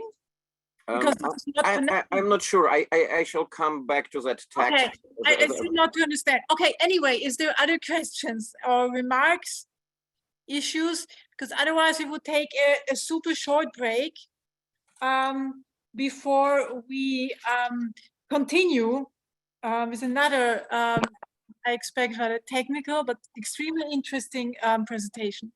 Is there questions? Ah, yeah, Katya Maximova, now finally, please. Katya? Yeah, Hello, hi. do you hear me? Do you hear me? Yes, yes. Great, great. Thank you so much for the second attempt. My name is Katya Maximova, and this is a question for the media outlet, The Insider, I work for. I think my question will be for Mrs. Olga Kosharna, and this is about the actually position of the Ukrainian staff of the Zaporizhzhia NPP. We've heard a lot about it in summer and during the beginning of the fall. We've heard about the terrible pressure they had to work under and about the tortures there. And I would like to ask, this is what we've heard during autumn and during summer. What about today? What about the December? Are there any changes, or it's the same? I mean, the position they are in. And what happened to the people who refused to sign the contract with the Rosatom? Мне перевести? Should I translate in Russian right now? Катерина, давайте лучше, у нас времени мало, давайте я вам отдельно прокомментирую, потому что я имею контакты с запорожским персоналом, и вот статья была вот в Street Journal, вот, и контакты все с пережившими пытки персонала давала я. Поэтому свяжитесь со мной, вот, и я вам дам вне этой конференции, потому что это сложный вопрос и много юридических. Давайте. Olga suggested to Спасибо большое. Да, thank you so much. have a separate Get in touch interview. later.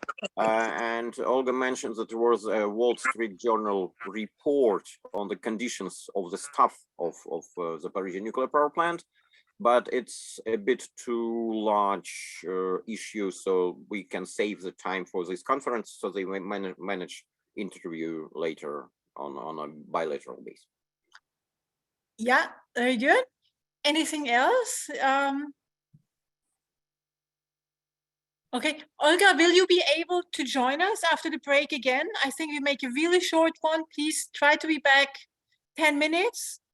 You know, we take a break for 10 minutes, so we all meet again at 16:40, please, so that we make use of the last, I think we then still have 50 minutes until 5:30. Thank you very much for the very interesting discussion so far, and see you in 10 minutes. Okay, thank you.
Yeah, welcome back.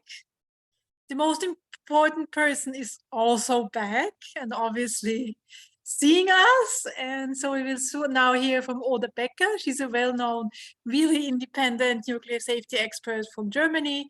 She's produced, I think we can say, really tons or kilometers of studies for independent organizations, environmental organizations, but also several governments.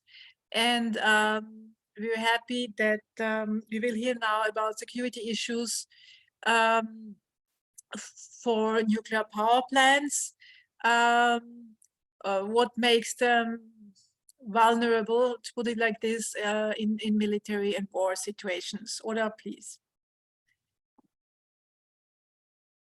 Thank you, for inviting me, and thank you for the introduction. Yes, and I'm an independent expert. I'm working in the field of safety and risk of nuclear power plants more than 25 years. And since 9/11, possible terrorist attacks are one of my topics, which is also more than 20 years. So I will share my screen with you.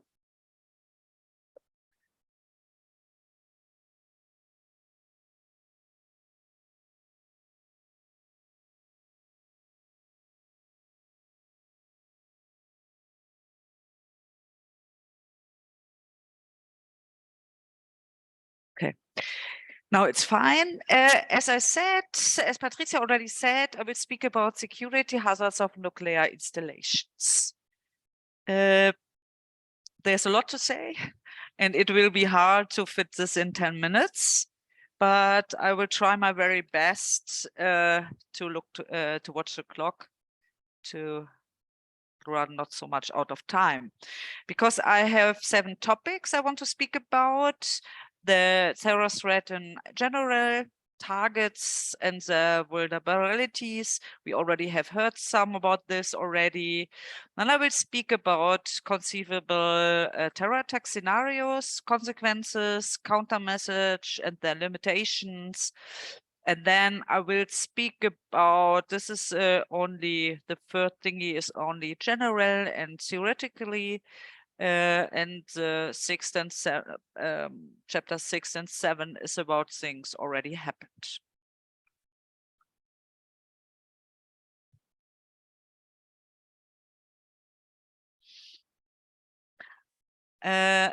Of course, there are numerous potential targets for terrorist attacks, but we say since 9/11, so then since more than 20 years, nuclear power plant is very attractive for a terrorist group, could be very attractive, because it has an immediate effect on power generation.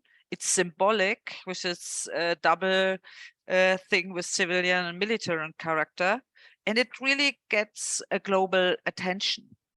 We know this from what we speak about Ukraine and Chernobyl and Zaporozhye. This get global attention. And if you want something to do with get global attention, terror NPP is a very attractive goal. First time I see that governments confirmed this was Poland in the environmental assessment for the plant, new nuclear power plant. They said a nuclear power plant is an attractive target for a terrorist group. Good, what could happen, and also it is attractive if a successful attack or even a tried attack to a nuclear power plant could affect every nuclear power plants around the world.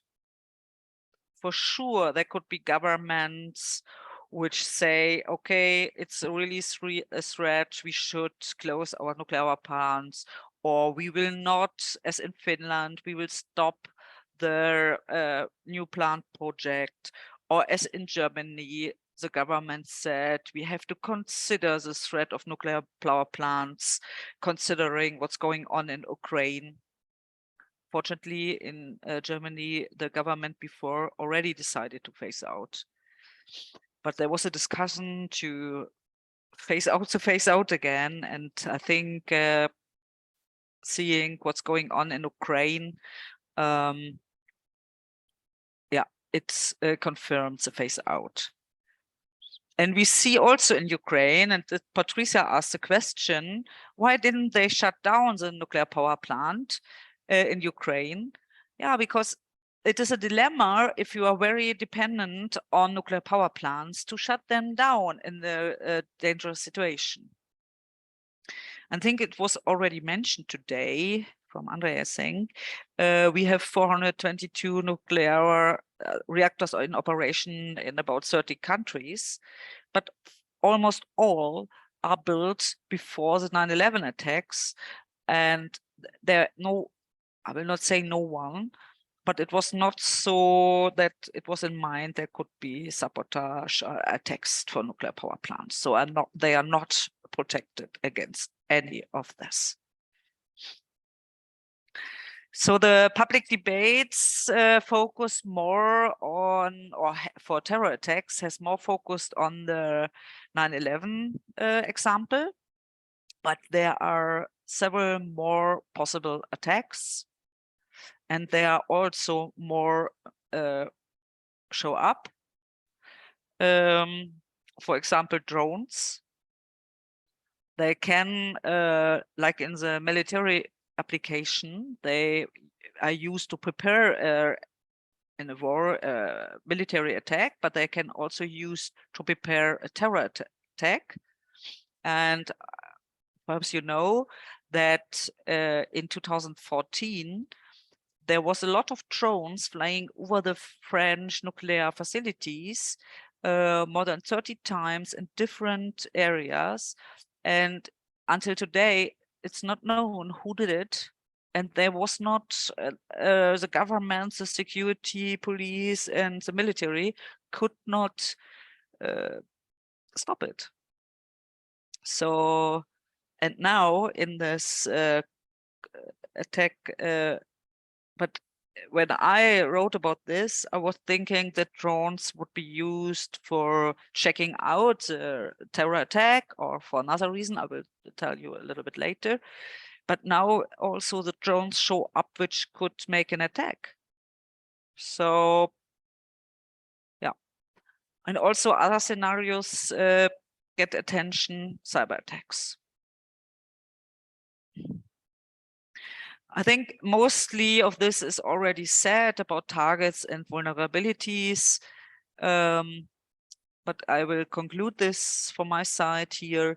All NPPs are particularly vulnerable to external hazards. Most of the reactor cores are surrounded in the reactor building by relatively thin walled buildings. I think Nicholas showed pictures and others as well.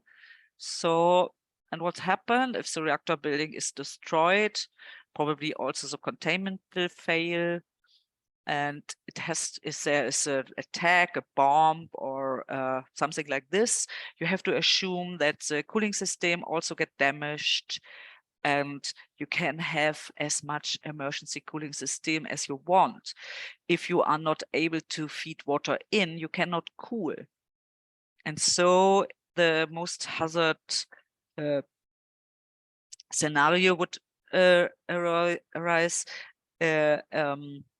a core melt with open containment, which means you have a very large release and it happened in a very short time. What does it mean in a very short time? You have no time to evacuate the people.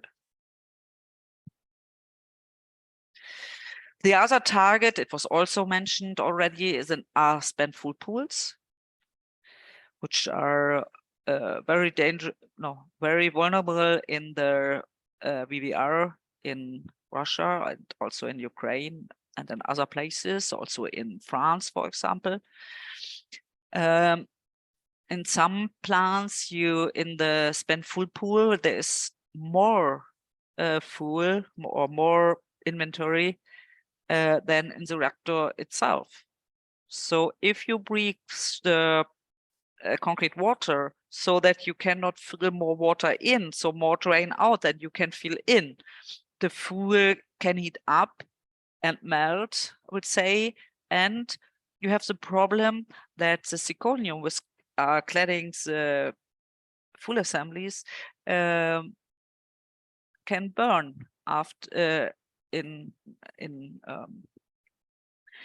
air with only 900 degree Celsius.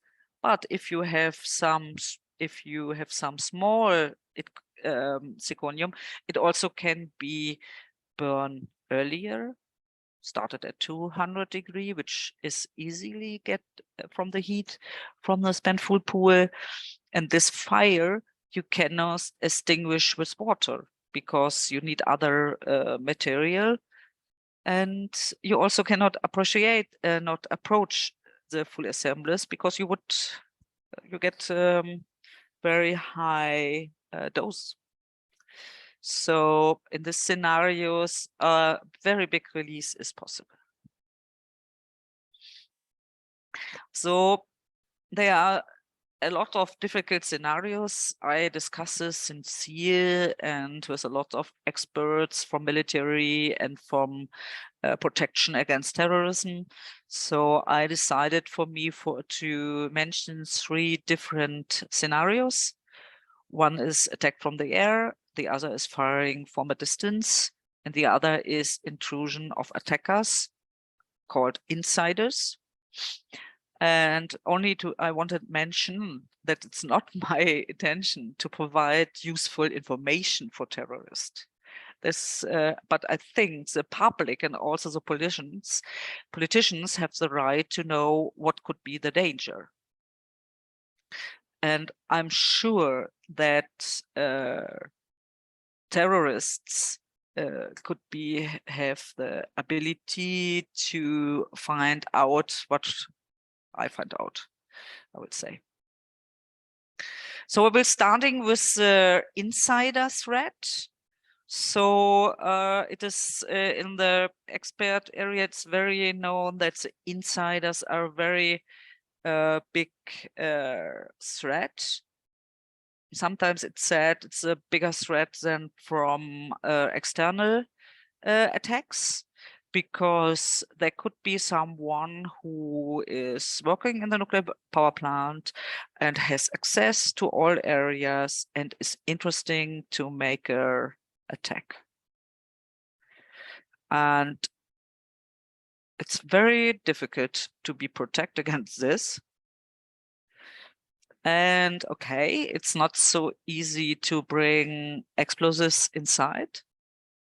But for example, there are several possibilities which I have in mind and which I was searching how it could be to get explosives inside the plant. But I only like to mention one here. It is that drones could deliver the explosives. And we make a lot of calculations, which areas you have to explode and how much you need. But this kind of details I will not share. There was another thing, another possible attack, which I was searching with a group of people from military and nuclear power plants and so on. And actually, it was not our idea. It was, we found it in not really open, but we get this document where the Russian discussed how they will protect their own nuclear power plants in the next generation. And they thought about attack scenarios, and they make experiments to see is the possible new nuclear power plants protected against this. And we take one of the scenarios the Russians were evaluating. And it is, you see on the picture, an anti-tank guided weapon, which is in the Russian, military. And the standard warhead is a tandem-shaped charge, a Hochladungsgeschoss in German, which is able to penetrate 3 meters of steel reinforced concrete. So it goes easily through 1 meter. And this weapon have also other warheads, for example, thermobaric warheads. These are very horrible kind of weapon, because you make a explosion of fuel, which explode with a very high energy. You have first a shock wave, then second you get temperature of about 3000 degrees, and then there comes a vacuum effect, which make the next destroying. And if you shot a thermobaric weapon in a place, nothing will work in a nuclear power plant anymore. So it's not that you can don't understand me wrong, you cannot stand in front of a nuclear power plant and shoot one warhead to the plant and then it will explode. Don't understand me wrong. But there is a scenario which you could do with 2, 3, 4 people in, I will say, 5 to 10 minutes, which can introduce this. I will not share more details on this, but yeah, that's it.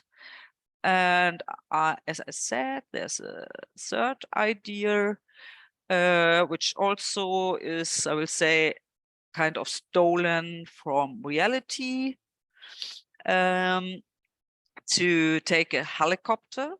With a helicopter, it's quite easily to land at the nuclear facility, even on a roof or down, and then you can load a large, in the helicopter you can load a large amount of explosives. You can fly there. They will not stop you because, okay, it's not allowed to go there by the helicopter, but they are not so easily to stop you, to recognize you that you will make an attack. So okay, and then you can let detonate a large amount of explosives. Yeah, consequences. I think we all mentioned several times. It could be the most severe accident, a combat accident with open containment. 50 to 90% of the core inventory could be released, and this is very early. And you cannot evacuate the people before, which that makes it so horrible. Yeah, do you have any countermeasures? It's very interesting to think about this. First of all, you have the problem with nuclear power plants. Even you shut the nuclear power plant down, you have this, you have the heat for a longer time.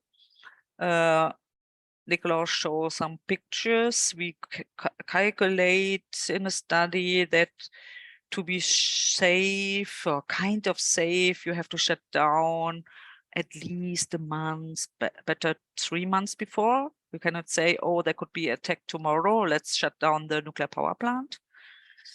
And you see how much hesitate Ukraine or Russian in this moment to shut down the nuclear power plant.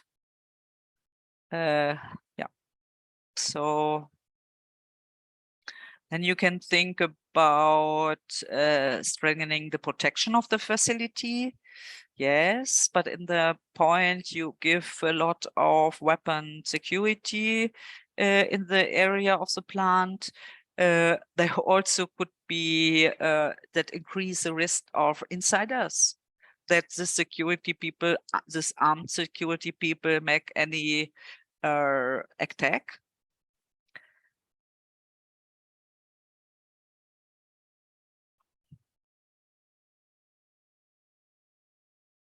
Okay, this was about, how was my time? Oh, sorry. I come quickly to the end. This was my general thing. Now I will come to what happened in Belgium. There was in the internal safety area, there was a sabotage. It was in 2014, but they do not found who did it. And in this time, there was a lot of terror attack thingy going on in Belgium. And for example, they observed a high-ranking official from the nuclear sector, and it looks like from the same group who make some of the attacks, and Belgium was very worrying. But also they did not shut down the nuclear power plants because they were also very high dependent on the energy from the nuclear power plants. And at the end, I would like to mention we are very focused, which is correct, on the war in Ukraine. But look to another very important event which happened now. It's in Iran. And hackers have gained access to the Bushehr nuclear power plants. And there was a group, they say we are in connection to the death of Mahsa Amini. And they said in the name of woman, life and liberty. So let the prisoners out, otherwise we can do something bad. And there were cases where computer viruses or attacks were already done. So there are other important or we'll say there could be reasons, different reasons for terrorists or political people to attack a nuclear power plant. Thank you very much for listening. Yeah, thank you, Olga. Yeah, are there questions? Statements? Yes, Olga. Если мне Андрей поможет в переводе. Да, конечно. У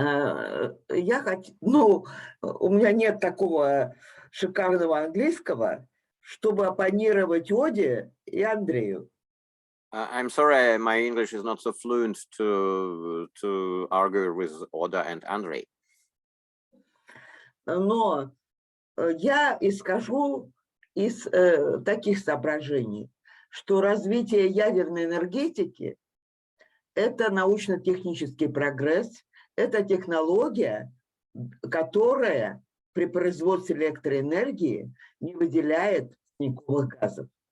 But my position is that nuclear energy is a scientific and technological progress. That's low carbon technology. Поэтому научно-технический прогресс всегда несет риски для жизни людей.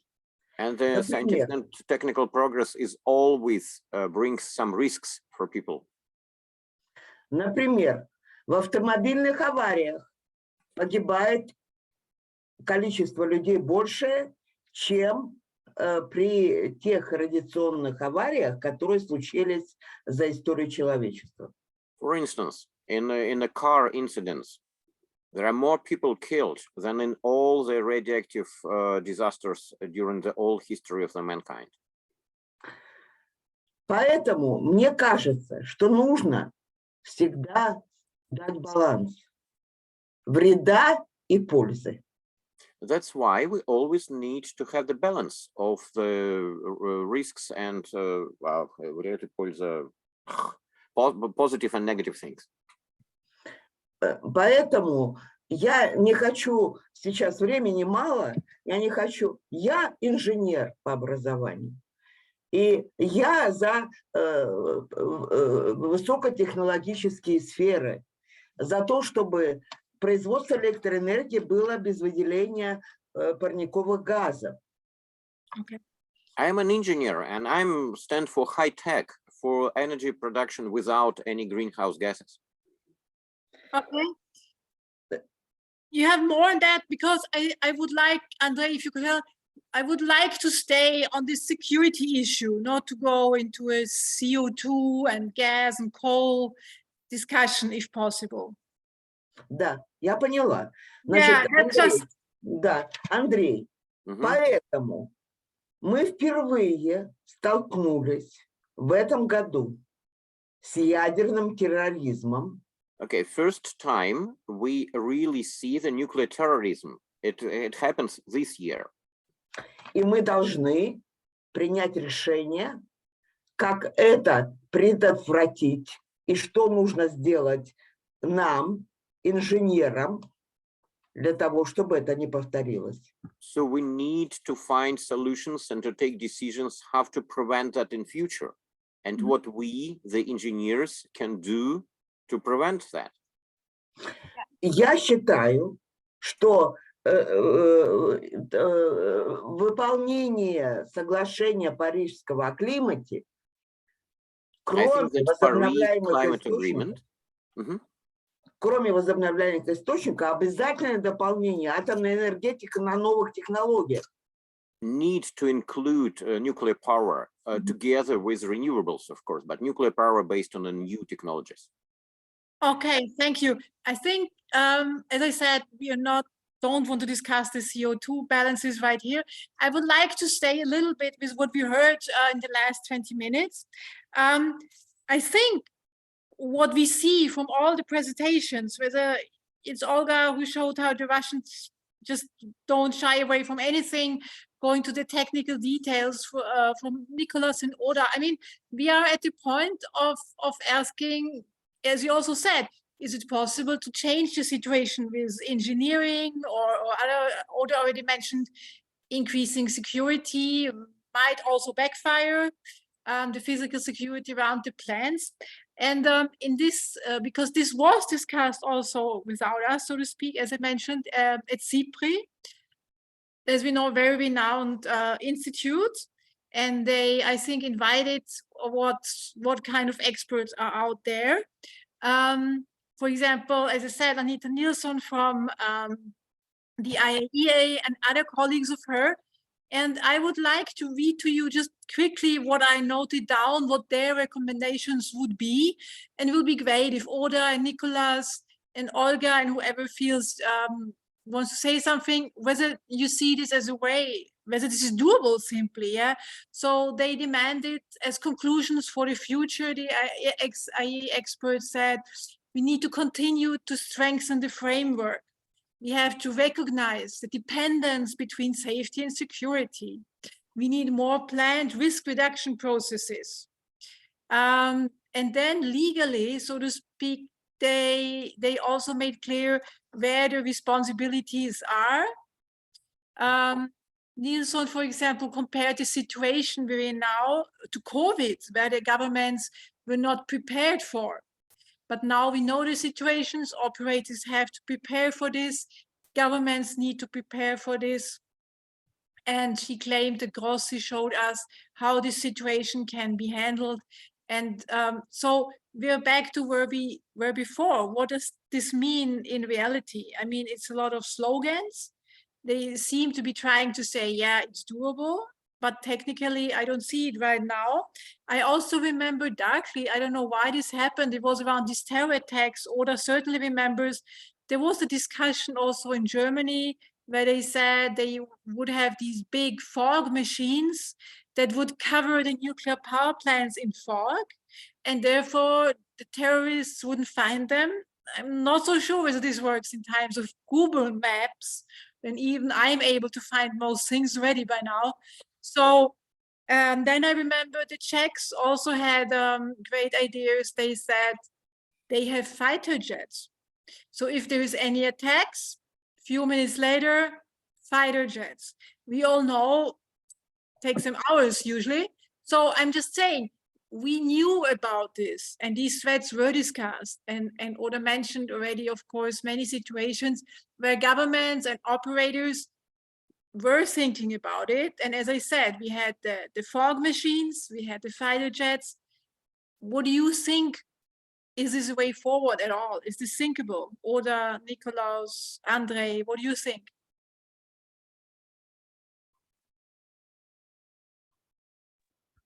Yeah, Nikolaus. Yes. I would like to comment on this. Please. Because this is also something that we were thinking in our analysis. Yeah. So what would be what should be the consequences of this new situation now? And I mean, so terrorist attack was since 9/11 already on the radar, and there are some preparations at the nuclear power plants in the security field, but war was completely off. Yeah, so war situation as we see now in the Ukraine was never in the design of the nuclear power plants. And so, as I said in the beginning, if one has to look what is the goal. I think if the goal is to if you have a war situation and the goal of one of the parties who are waging war is to destroy the nuclear power plant, there is nothing you can do.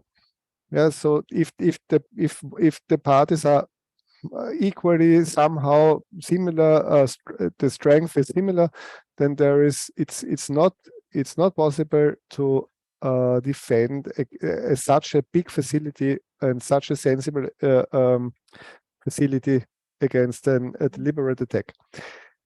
But what we have seen is that those objects are also very valuable as targets, as military targets for control.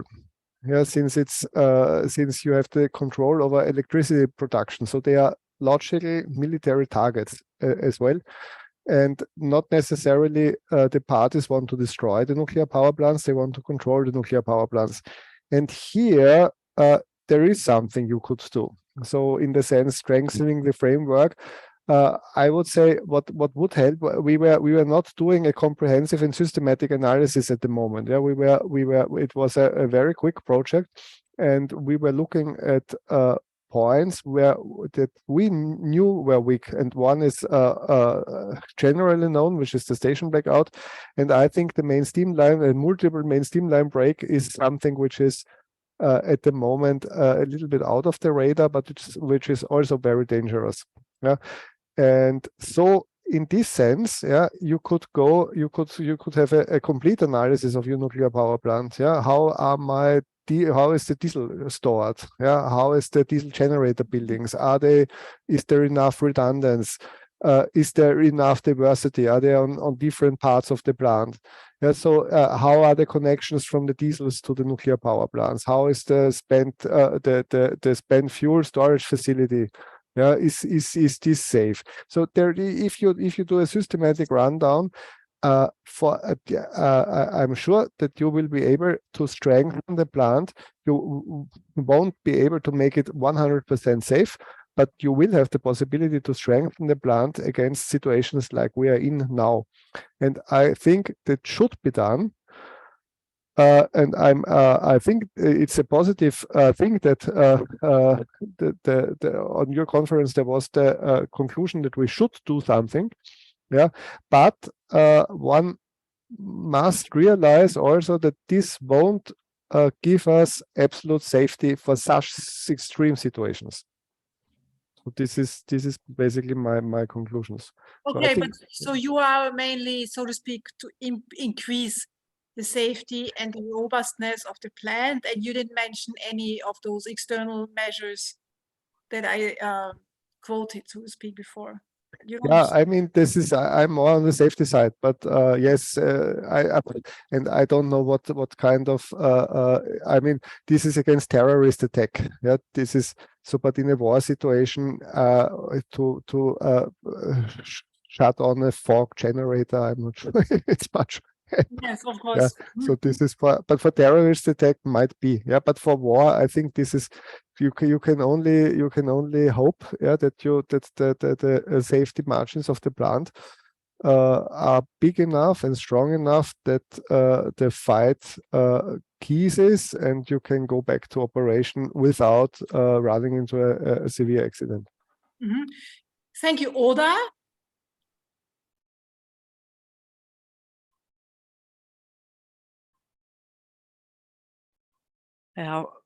First of all, as long you have nuclear power plants operating, you have to do everything to protect them. But as I was looking for possible protection measures, which I only give you very small insight, today we find out there are not any convincible measures. So even Nicolas said it could help for terrorist attacks as a fog screen, which is completely not reasonable. So this was only an idea in Germany, but they don't continue to do this because it's bullshit, to say it clear. Yes, really bullshit. And I think I'm not happy with everything our government did, but the decision that the German society should not live with the threat of nuclear power plants, I appreciate, really. And how did they, what was the reason for this? Not only because of the risk. Yes, I agree with Olga. You have to evaluate the risk and the advantage and the disadvantage. But as I was for several years a professor on the university, and I was teaching renewables, and it's amazing what the people find out, how it is increased the effectiveness and about photovoltaic and all this. This is fantastic, and combined with all our intelligence to have smart grids. If you know something about this, you say, huh? Why should I have nuclear power plants? What are so expensive will remain, as Nicolas said, will remain, if you have all protection, will remain a risk. And you have this waste, which you have to keep protection for 100,000 years. It makes no sense at all. That's my opinion to this. And it's a scientific based opinion, I would say. And especially from all what I knew about the renewables and the capability of the renewables, that really, even in the time, I just was teaching, and my students were asking me, what would you say in this time of climate change? How you evaluate the risk of nuclear power plants? My answer was, I would love that nuclear power plants would be the answer to the climate change, but they are not. And there are several reasons. Also, the time to build is too long. There's a lot of reason, and now this is a topic which is far, but so I think Yes, I said everything what I want to say. yeah, I think this was clear concerning security. Niels, you wanted to say something? Yes, thank you. And thank you for a very interesting presentation. I would just like to mention that we in Denmark had a similar discussion almost 20 years regarding the Swedish Barsebäck nuclear power plant, which is actually located less than 5 minutes of flight time near the big airport in Copenhagen. And at that time, NOAA and other Danish NGOs submitted an environmental impact statement where we actually took up some of the scenarios that had been developed by the German government at the time for some of the German NPPs, and also a very interesting study by the Austrian scientist Helmut Hirsch, which you probably all know, and the conclusion was very clear. There's no way in any form or shape to protect any nuclear power plant from an terrorist attack in the form of an airplane crash, especially the large passenger airplanes nowadays, which when they start contain enormous amounts of fuel, are like rockets or bombs actually, when they crash not only into the reactor itself, but also into the supporting infrastructure. So I don't think there's much new about this. The only news could be that some of these old studies, which were actually very blunt and clear, are no longer accessible. We will try to find them, but yes, you're right. It's not utterly surprising news we're discussing here. We have 6 more minutes to go. Are there more questions, answers, statements? Okay, so then we will have the presentations, we will upload them, and I think on our YouTube channel we will have also the voice recording.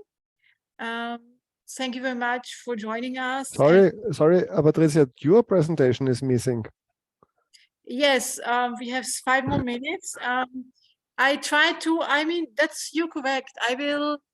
I will the update. There is the study the way it is. We have it already on the net, and there is an update. I can talk about it quickly. I think it's interesting. You're right. With Olga, we discussed it a little bit, and we looked mostly into the issue of sanctions. And as I said, we have the problem with fuel, in particular for the small reactors. In spring, all the countries admitted clearly, yeah, there is no fuel for us. There is only 12, yeah. And by now they claim, even Slovakia, they did. I have it in the study just a few days ago. They said that Westinghouse promised they might somehow make something for them. I wouldn't say it's more than that. And he quoted, it was said by the boss of SE, I think it's Mrs. Stryjek, because as we know, they're putting now, or at least they would like to start Mochovce 3. Yesterday, they again had to admit they can't continue starting preparations for the plant because they have problems with the reactor lid. This could take a few more weeks or even months, but anyway, it will be the same fuel they would need. So, and at this occasion, the Slovaks said there is a group of the VVR for 40 countries, obviously Slovakia, Hungary, Czech Republic, and Finland, who are trying to find, so to speak, Western fuel for the small reactor series. As Olga already mentioned, the larger plants, starting with Ukraine, where I think half of the fleet already has fuel made by Westinghouse, also to trying to get this fuel. From what I researched, as we know, there is not the same fuel for each VVR 1000. They also have specialized fuel for their reactor conditions. So I think this doesn't make it really easier. And in April, the Czech said for Temelín, they now also have a contract and they proudly presented it. And what we found completely weird, and we discussed it with the Czech colleagues, why do they have Westinghouse Framatome? I mean, Framatome and Westinghouse is two separate companies. This still seems to exist even in nuclear business. So why is it two companies? I didn't know. I have a suspicion now, which leads us now to the topic of Framatome. In my update, I now raised the question, which I'm not sure I can answer, is how much can we really see it as an alternative, as a company working independently from Russian nuclear industry? It rather seems to be part of it on several levels. And I think this is also the real reason why France is so much against any kind of sanctions for nuclear. It's not only the uranium they might be getting, they even might replace it somehow. And as we know, France is a nuclear superpower, so they can do their enrichment, they can produce their fuel. Yeah, they are not dependent as others.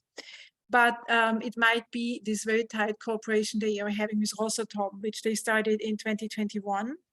And it was first a memorandum, then it was a treaty, and now they have cooperation mainly on fuel.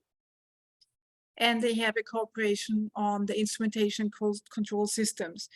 In the fuel case, if we now think again about it, it means that they could cooperate with Rosatom, that they produce the fuel with Trell's help and sell it as Western fuel. But in the end, it's a cooperation, a joint venture. They founded, for example, a joint venture, Framatome, Rosatom in Bulgaria, where they will produce the fuel for Kozloduy as Framatome. And when there were again the sanction discussions, and I even saw the Bulgarian government's decisions on why they cannot agree to sanction Rosatom. They even mentioned other companies, other Russian companies, because even if Framatome would make, or Westinghouse in the case of Bulgaria, would make, so the fuel will come from Framatome, would make it, they still have to cooperate, for example, with Kurchatov Institute, because it's not only about the fuel, it's about other special techniques for which they have a number of Russian companies listed in this government decree where they allowed the cooperation. So it's definitely more difficult than we might think. It's just not something you buy in the store from another company like shoes. It's nuclear fuel after all. Other thing which changed from my first research was what would open new ways to sanctioning is the instrumentation and control system, which is made by Framatome in Erlangen in Germany. And that's where the Hungarians started weird rumors that the Germans don't allow the export. I looked into this. Actually, the Germans as such, you need an export license, export permit from the German government only under Article 3 of the German atomic law. And this concerns only fissile material, of course. So they have endless lists of what they export because they import and they produce fuel in Lingen. So so under the German laws, they wouldn't have to give a permit, but I assume that it could be, I asked the government, but they seem not so eager to talk to me about it. It could be that you're not allowed to export high tech to Russia or Russian companies, which of course instrumentation and control system would be. And the Russians with Rosatom, they can produce everything. and they can build their reactors. I think there's no doubt about it. They're VVR 1200s, and somehow they finish them and they work. That is a fact, I would say, but not without the Framatome instrumentation control system. So this could be a possibility to have sanctions. It's just obvious that Hungary will not agree. So we are a little bit back to square one. So these are the main findings. And also what changed from spring is that Škoda, Jaderné Strojírenství, as we know, a big Czech nuclear service company, which was servicing actually all the VVRs, of course, from, yes, of course, Ukraine and Bulgaria, and of course, Slovakia, etc., and so on, which was owned by Russian companies via Gazprom Bank, which was holding all the shares, and the board was full of Russians. They, Czech utility managed to buy it back.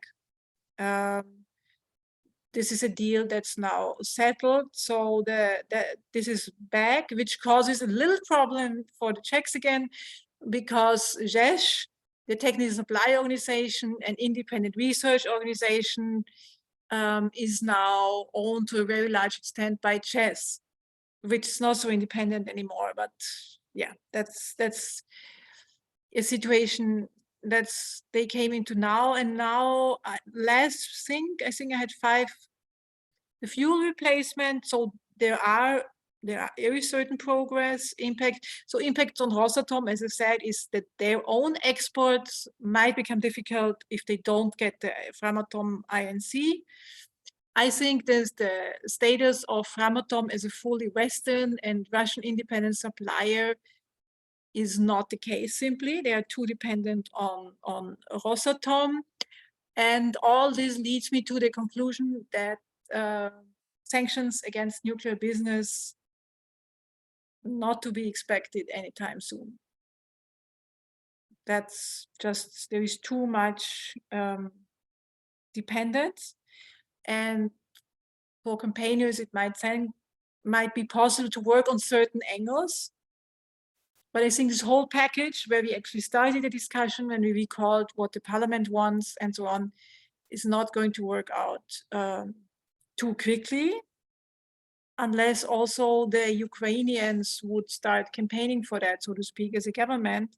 But I would say the Ukrainian government role in this is also not always helpful. I mean, on the one hand, their problems are clear to everyone.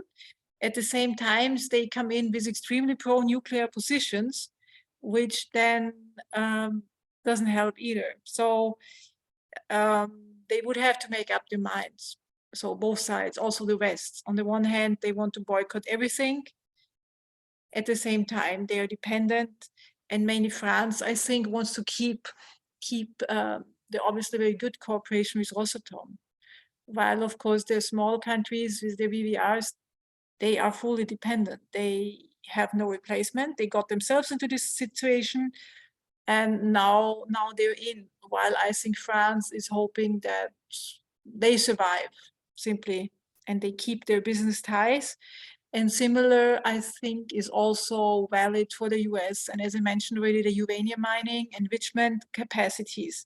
They are scared that when they build up their capacities, they might soon again lose these contracts if Russia would be back on the market. Yeah, and last thing I found interesting that Trump, who is yes, a politician of his own kind, but not always on the wrong side of thinking. He already years ago, when he was president, he said it's not so smart to be dependent on Russian uranium, saying that the US should increase its own capacities. But that's where then the big industry started campaigning against, and they proved to be stronger than Trump. And now I guess they want public subsidies, would be my guess, to start their own mines.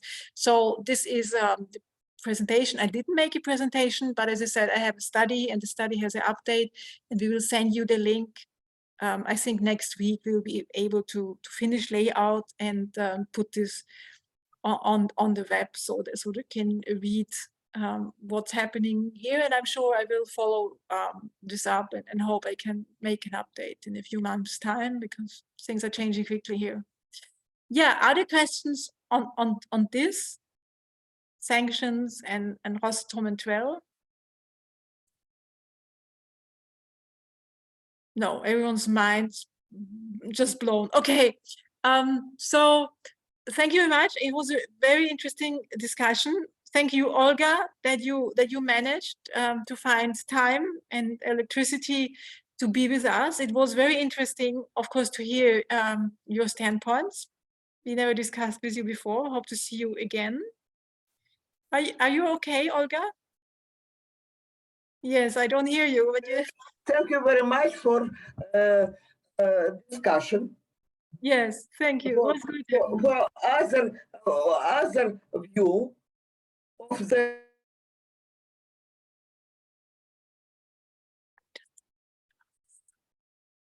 We lost you somewhat. the problem of the sanction of Rosatom. Yes, that we, yeah. Okay, thank you, Andre, that you also helped. It was very good. You're a good translator. Nikolaus, thanks for your very interesting presentation. Of course, Oda and Gabi Mraz in particular, who always helps to have a smooth organization of this. It wouldn't work without Gabi. Thank you very much. And if there are questions, you can ask us anytime. And yeah, have a nice evening in spite of this awful topic. Thank you, everyone. Bye. Bye. Thank you. Bye. Bye. Thank you.